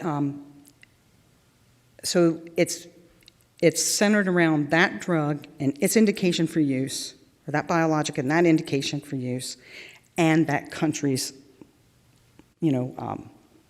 authorization to allow it to come in. So it's very direct. You can't just add on to it.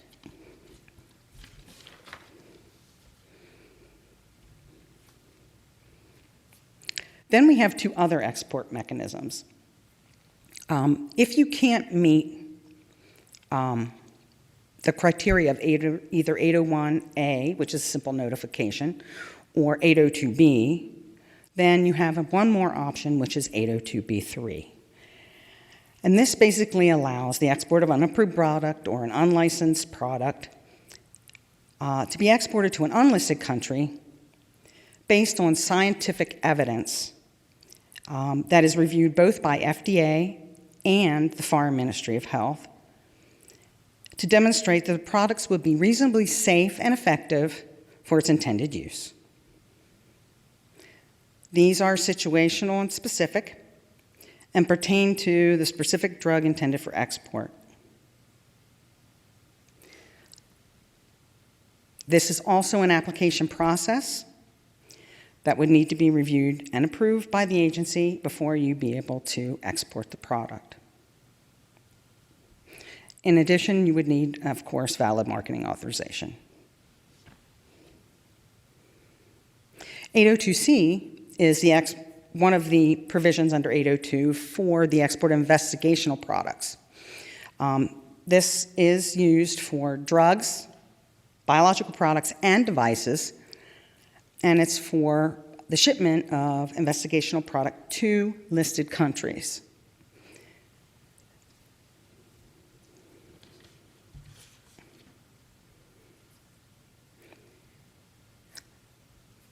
Section 21 CFR 312.110 basically spells out the export provisions for investigational drugs and biologics. However, Section 802, as I mentioned before, can be used for devices. You can export a product to an unlisted country if it's being exported to a person that is listed as an investigator in the IND, and that product would move under an effective IND.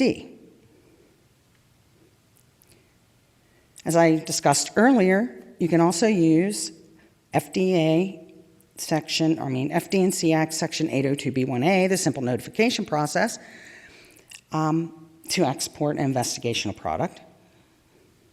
As I mentioned before, too, 802C, which is investigational to listed countries.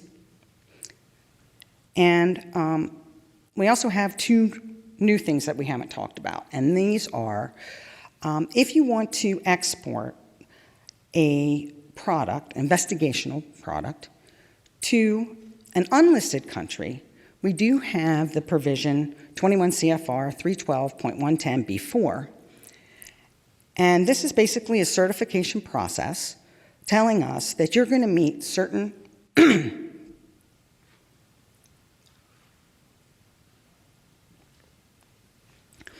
certain regulatory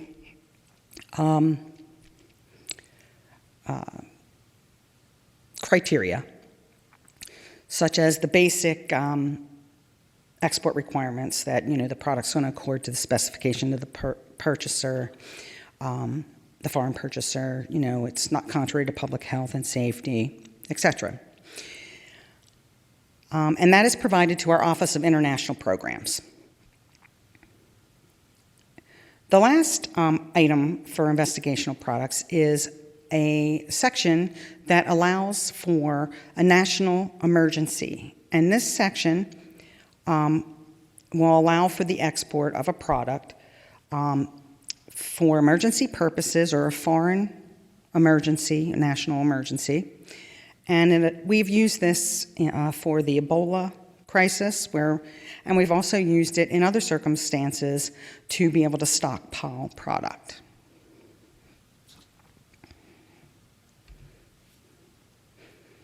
And the last export mechanism I'm going to talk about is the export of a partially processed biological product. And this can be found under Section 351 of the Public Health Service Act. And basically, this is the export of a biological article or product that would require purification, inactivation, fractionation, or significant chemical modification to be done upon it before it is exported into a final product. It cannot be in a form applicable to the prevention, treatment, or cure of diseases or injuries of man, and cannot be intended for sale in the United States.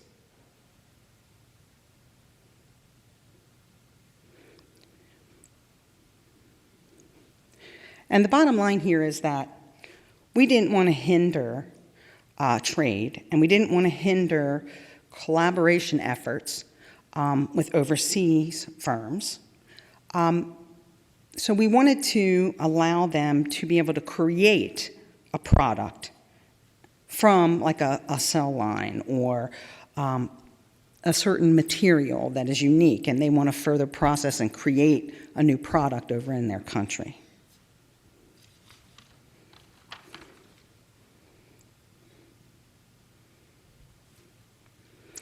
And that's basically it for me, but I wanted to list all of the people that are available in my office in the Division of Case Management that can help you at any time. But I want to mention that the best way to get a hold of us is, of course, by email, and that is at cberimportinquiry@hhs.fda.gov. And if you have any questions, feel free to email us. And I also wanted to show you the link at the bottom of the page here.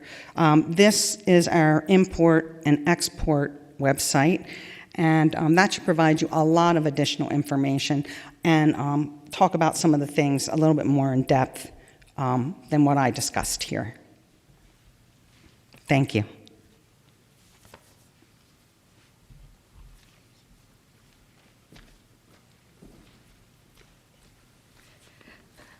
Another reminder for our registered participants, please send your questions to ipwebcast@cdc.gov. Now to our final speaker, Brent Davidson. He serves as the Chief of the International Assistance and Response Policy Branch, where he analyzes, evaluates, and develops policies on international health security associated with legal, regulatory, and logistical challenges to public health, emergency preparedness, and response. Mr. Davidson?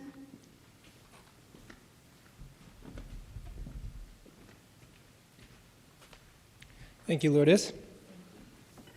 Good afternoon, good morning, wherever you may be. All right, so I am the last speaker here, and I'm also, unlike those who came before me, going to have a little bit different a presentation. I'm here from the Assistant Secretary from Preparedness and Response, and we are not a regulatory body, so I'll be a little bit different than the others in that respect. So I'm here to talk a little bit about our experience in sharing biological materials during public health emergencies, and then a little bit more specifically about our permitting experience for this audience in particular. So you may note down there at the bottom that I am a lawyer, which may make you wonder what it is I'm doing here. But I will assure you that I'm not really much of a lawyer's lawyer. In fact, last night I was watching a bit of Law and Order, and it occurred to me that Sam Waterston might actually know more about the law than I do, especially in the ways that it's important. So, okay, so what am I going to talk about here? I'll introduce ASPR, the Assistant Secretary for Preparedness and Response, a little bit and tell you how we're involved in this space. Sort of go over all the A to Z challenges that we have identified when it comes to rapidly obtaining and sharing materials that are related to pathogens involved in public health emergencies. Give you a bit of our experience specific to the Zika response, and then tell you what it is that we're doing about it. So the Office of the Assistant Secretary for Preparedness and Response is meant to have sort of a coordinating role in leading the nation in preventing, preparing for, and responding to adverse health events and health emergencies and disasters. And in specific, in the international space, we lead the coordination of those types of efforts as they occur internationally. So the things that we like to say here, global is the new local, right? Especially when it comes to many of the recent responses that we've had that tend to be infectious diseases, right? So MERS, Ebola, Zika, that is what's in the front of our minds these days. And of course, when it comes to these sorts of infectious disease responses, rapid action is key to preventing, mitigating these sorts of threats. So this is not something I think I need to tell this audience too much in detail, but needless to say, receiving samples and other types of materials related to pathogens that are causing a public health emergency are critical for all sorts of research. Right? Depending on how much we know or don't know about a novel threat, we may need to be conducting natural history studies, we may need to be conducting epidemiological studies, or we may need to be developing diagnostics, vaccines, and therapeutics. Most likely we're doing all of these things at the same time. So clearly the research and public health communities need material in order to do this. And without that material, we have a hard time finding out where the virus is, what it looks like, where it's going to be tomorrow. So this is, of course, there's more details to be filled in all of these steps, but this is sort of the A to Z issues that we encounter when we're working to acquire biological material and then share that onward, if appropriate. So, you know, we're acquiring samples, and that's literally just the process of identifying where in the world or in the United States we can obtain those samples. Coming to terms on the material transfer agreements or simple letter agreements that is going to accompany those, which in a general sense sort of describes what you can do with those materials once I transfer them to you. We then need to obtain the permits and complete all the necessary paperwork, as you've heard here over the last couple days. Make sure that we're packing and shipping these things correctly, and then organize ourselves to receive these samples and distribute them onward in the United States if need be. And so challenges to rapidly sharing during emergencies, right? You see that in hot pink there, the rapid part. You know, what about these situations is different that makes them unique? And so broadly speaking, right, there's likely to be caveats and exceptions to all of these things here in the list. But generally speaking, when it comes to international law or international regulatory frameworks or even domestic laws, there is not a lot of policy that addresses the need to share things on an emergency rapid basis, particularly for non-influenza samples. And the reason we say that, and I'll touch on this a little bit, there already exists a international agreement that addresses how we share samples of pandemic influenza that may be circulating in the world. So we sort of take that out of the equation because we already have a well-defined system for that. Again, in a general sense, you've heard through the last few days that there may be exceptions to this, but generally speaking, there's limited flexibility in adapting to emergency situations, right? So for normal research processes, you would get a institutional review board approval to conduct a certain type of research, right? That's a process that generally isn't done on an emergency basis. That's a thoughtful, considered process that an institution or organization would engage in to think about the research that's about to happen. These types of negotiations about material transfer agreements or obtaining import and export permits aren't necessarily established to work on an emergency basis, right? These are, no one's life is generally in danger when we're talking about transferring these things. And depending on what we're dealing with, we may have delays related to confusion or ambiguity about the type of biosafety, biosecurity that will be required for the agent, or how dangerous it is, right? Because we simply may not know the answer to that question. We may not know if it's zoonotic. We may not know exactly how it's spread, right? So those sorts of things tend to result in delay. As Lourdes mentioned in my introduction, generally we sort of bin these things in legal, logistical, and regulatory buckets. And we find that most of the challenges sort of fit in those categories. So in no particular order here, patient privacy and consent.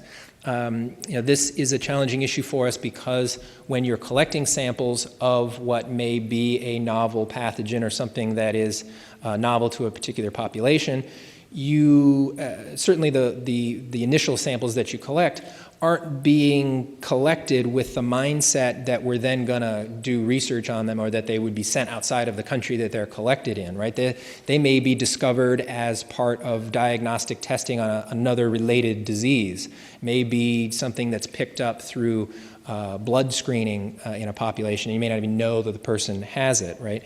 As we're finding with Zika, right, so a very large number of people are asymptomatic. So you may not even, you may be finding things that you didn't intend to.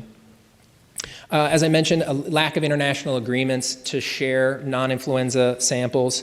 Some people are sort of familiar with the international health regulations, which does sort of encourage international cooperation, but it is not binding and it does not specifically address the sharing of samples. And so there is no way to sort of regulate or enforce this. Here you see the WHO Pandemic Influenza Preparedness Framework, and that, as I said, sort of takes the influenza samples sort of out of our this immediate realm of consideration. Access and benefit sharing concerns. This is sort of an odd term of art when it comes to international sample acquisition. This comes from the idea that countries may exert sovereignty over genetic resources that they find in their country. And this comes from sort of a wider discussion about the use of resources in countries and whether or not those should leave the country. But part of that gets swept up when we're talking about pathogens and novel genetic resources. Separate but related are questions about intellectual property rights, and those are always present. A key step for us to get from not having diagnostics or vaccines to having diagnostics and vaccines is to move those samples from what may be an academic or research space or public health space to commercial developers. And that's certainly true in the US system, where we don't have on our own an end-to-end capability to develop drugs and bring them to market. And so at some point, if we want to have those tools in large numbers, there needs to be that jump to the commercial space. And when that happens, when we have those conversations, these intellectual property questions can be challenging. The Nagoya Protocol, that's something you can look up in more detail on your own time if you're having trouble sleeping, but it relates to this access and benefit sharing question. This is a specific international protocol that's meant to address these issues of if you are going to access these materials in my country, then I expect to have benefit sharing in return.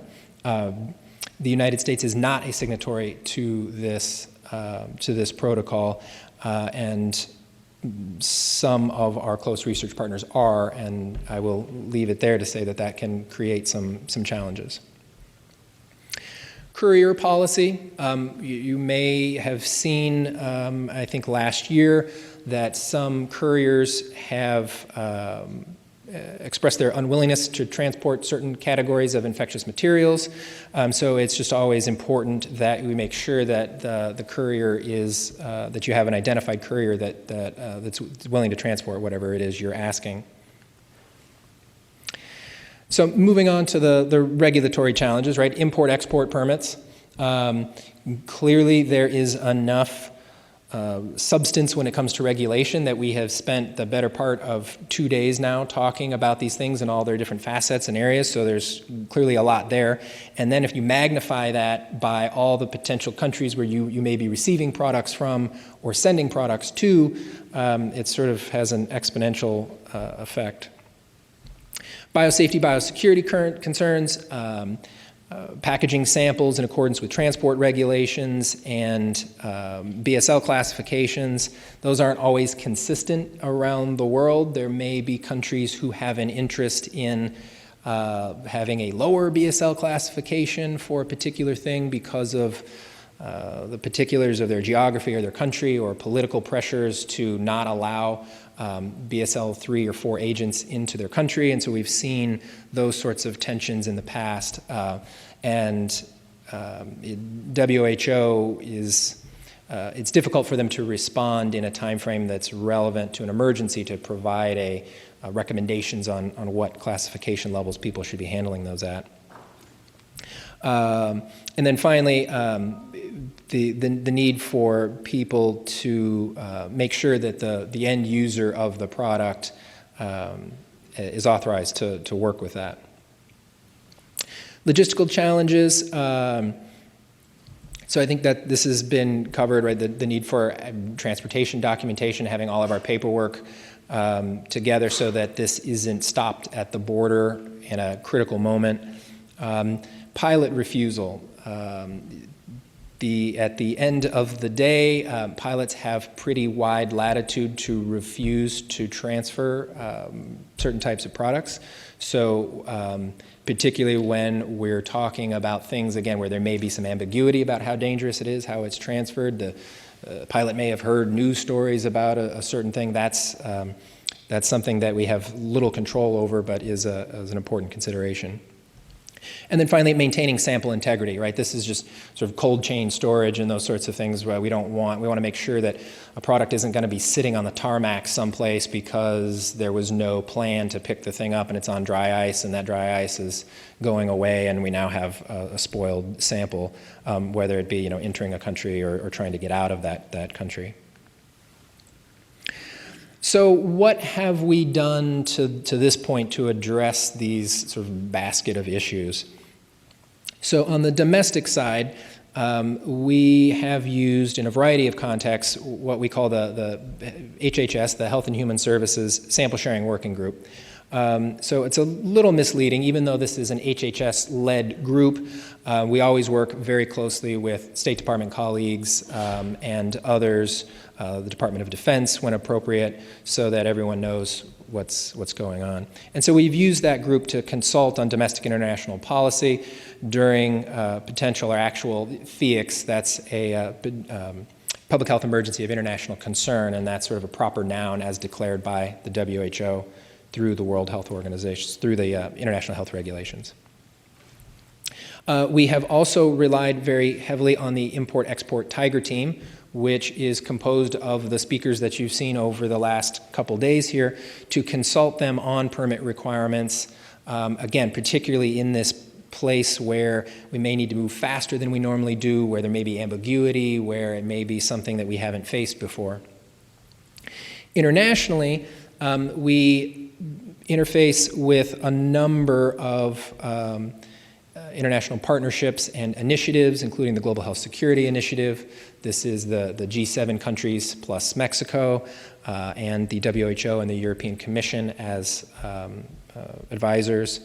The North American Plan for Animal and Pandemic Influenza, the Beyond the Border Initiative, which is a bilateral initiative with Canada, and the Global Health Security Agenda, which is sort of a broader initiative to promote global health security among 40 plus partners throughout the world. And so we have a variety of sort of entry points to discuss these things with potential partners in sharing samples and moving on different pieces from sort of the technical level of exchanging information about points of contact and permitting, all the way to the attempts to develop international norms that will allow it to be easier for us to move materials like this internationally in the future. So moving to our experience during Zika as sort of a little vignette into these issues, one anecdote. So in December of 2015, here's sort of the lay of the land as we knew it. We had this suspected association between Zika and neurological disorders. We knew that the virus was spreading potentially explosively in the Americas, that we did in fact have the vector responsible for the spread here in the United States. And we had no vaccines or therapeutics available directly to respond to Zika. There's some materials in the pipeline related to dengue and other flaviviruses, but nothing specific to Zika. For diagnostics, we had some CDC-developed diagnostic tools, but there was no commercial diagnostic capability that could be ramped up very, very rapidly. So what we did was we convened this sample sharing group and laid out our priority needs as follows here. And so they were to isolate virus in an attempt to give vaccine manufacturers seed strains that they could then develop, test and develop vaccines from. Next was obtaining convalescent serum from patients that had been infected with Zika so that CDC could validate its existing serological assays, and they were then trying to disseminate down to the states. And so states needed these serum to be able to validate their assays at the state level. We also wanted to obtain additional convalescent serum to begin to send panels to diagnostic manufacturers who had been working in this space and thought that they might have some diagnostic technologies that were that could be applicable, but they couldn't test them without the serum. And then lastly, we were also simultaneously looking for acute plasma for development of NAT testing for blood supply. So this is a different test that required, rather than convalescent patients, actually acute viremic patients. And so our available sources for samples were, at the time, a very limited number of U.S. travel-related cases, right? People from the United States traveling to areas where they then contracted Zika and returning home. Of course, U.S. territories, namely Puerto Rico, but also Virgin Islands and others. And then internationally, Brazil, Colombia, and others. And lastly, biorepositories. These are either NIH-contracted companies or private companies that operate biorepositories, and some of them had older strains of Zika virus from outbreaks from decades past. And so they had some older strains, but they didn't necessarily have the new Puerto Rico strains or these other Brazilian strains that were emerging. So we were able to locate initially, and sort of as relevant to this sort of case study, a small number of samples from a partner in, we'll say the Western Hemisphere, that was already engaged with us in a cooperative agreement on another matter, and sort of just by happenstance almost, to have collected some good specimen. And so if you remember the sort of all the A to Z step chart, right? Number one is to acquire, to locate, but then moving on, we needed to sort of negotiate the simple letter agreement with the sender that would allow us to use these materials in a way that was relevant for a public health emergency response. And so some key, some of you may be familiar with the sort of standard simple letter agreements that are used to transfer biological materials many, many times a day throughout the world. We made some important changes to those terms. One was to allow the material to be used for any legitimate public health purpose. Often the agreements, particularly among academics and the research sector, will limit the use of the sample just as sort of a boilerplate for strictly for academic or research purposes. And again, as I mentioned, we needed to bridge that divide between academic research and get these to commercial developers to help us develop tests in a large number. Second, we removed any restrictions on further distribution of the samples or derivatives.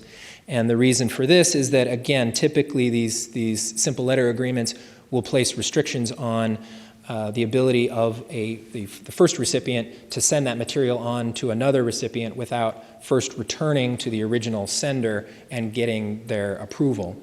And the reason this is so important, particularly within the U.S. government context, is that based on our sort of very large research and develop apparatus we have in the United States, there is no single entity that researches and develops products from A to Z, right? It requires the CDC, the NIH, the FDA, the Defense Department, depending on what the development that's happening in the force protection space. And so we didn't want to be in a situation where one of those entities could receive the sample but not be able to transmit it to another federal partner.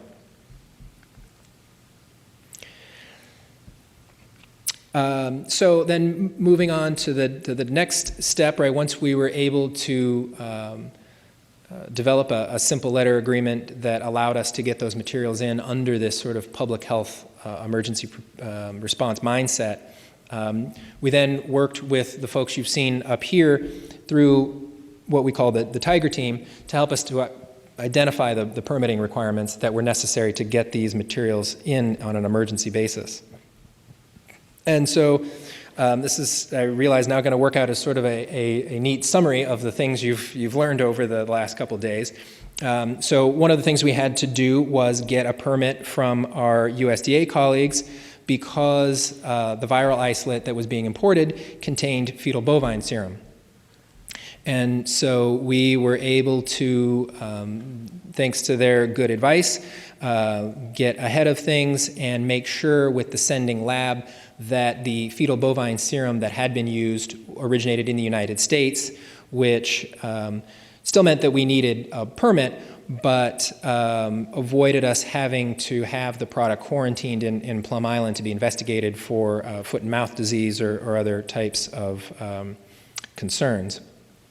We also, of course, got a permit from the CDC due to the infectious nature of the sample. And we thought we were done, but wait, the dreaded green monkey. So we found out at sort of the last minute that we also needed a Fish and Wildlife Service permit, as they explained, relevant to the CITES treaty. The growth medium that the cell was grown in by the sender was derived from green monkeys, the Vero cell line.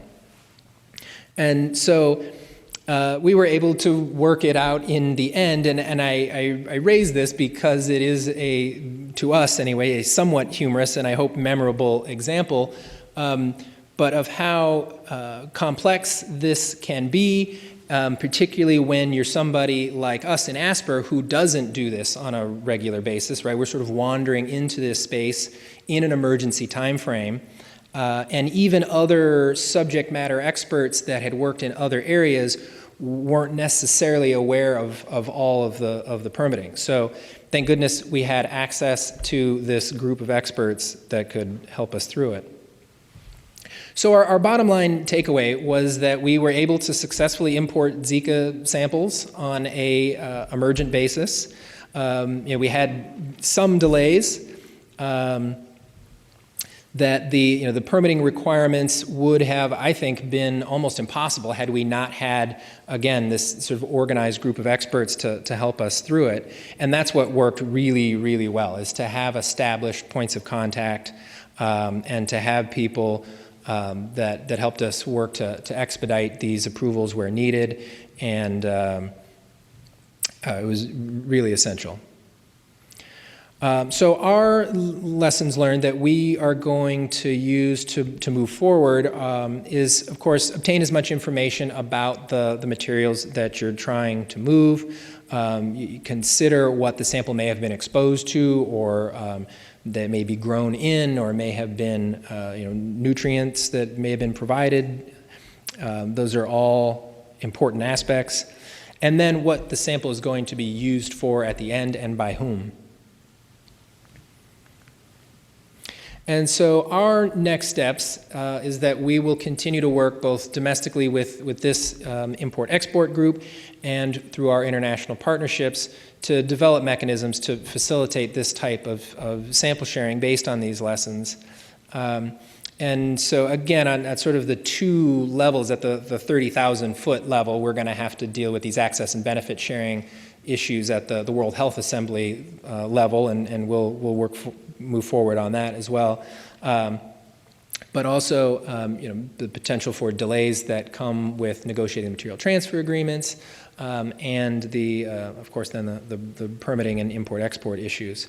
But thankfully, when I sort of lay out all of the challenges we have yet to encounter, the permitting issues are really, now that I have been through one round of this in a cohesive way with this group, that's the least of our worries when it comes to this sort of wider coordination role. That we can do, right? We got all the right people, and we can do that part.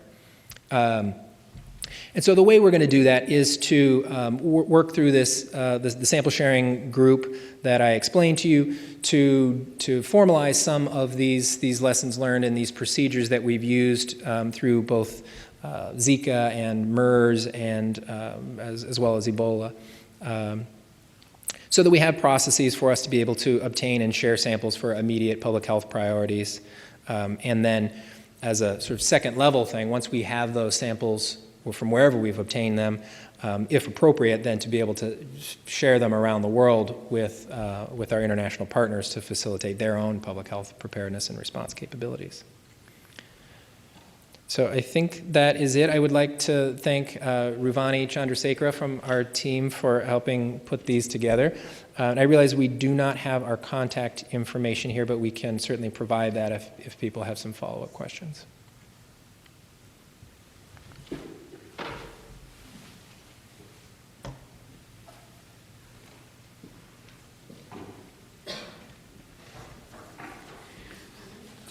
Thank you very much. We have a short break. We will resume promptly at 2:40 p.m.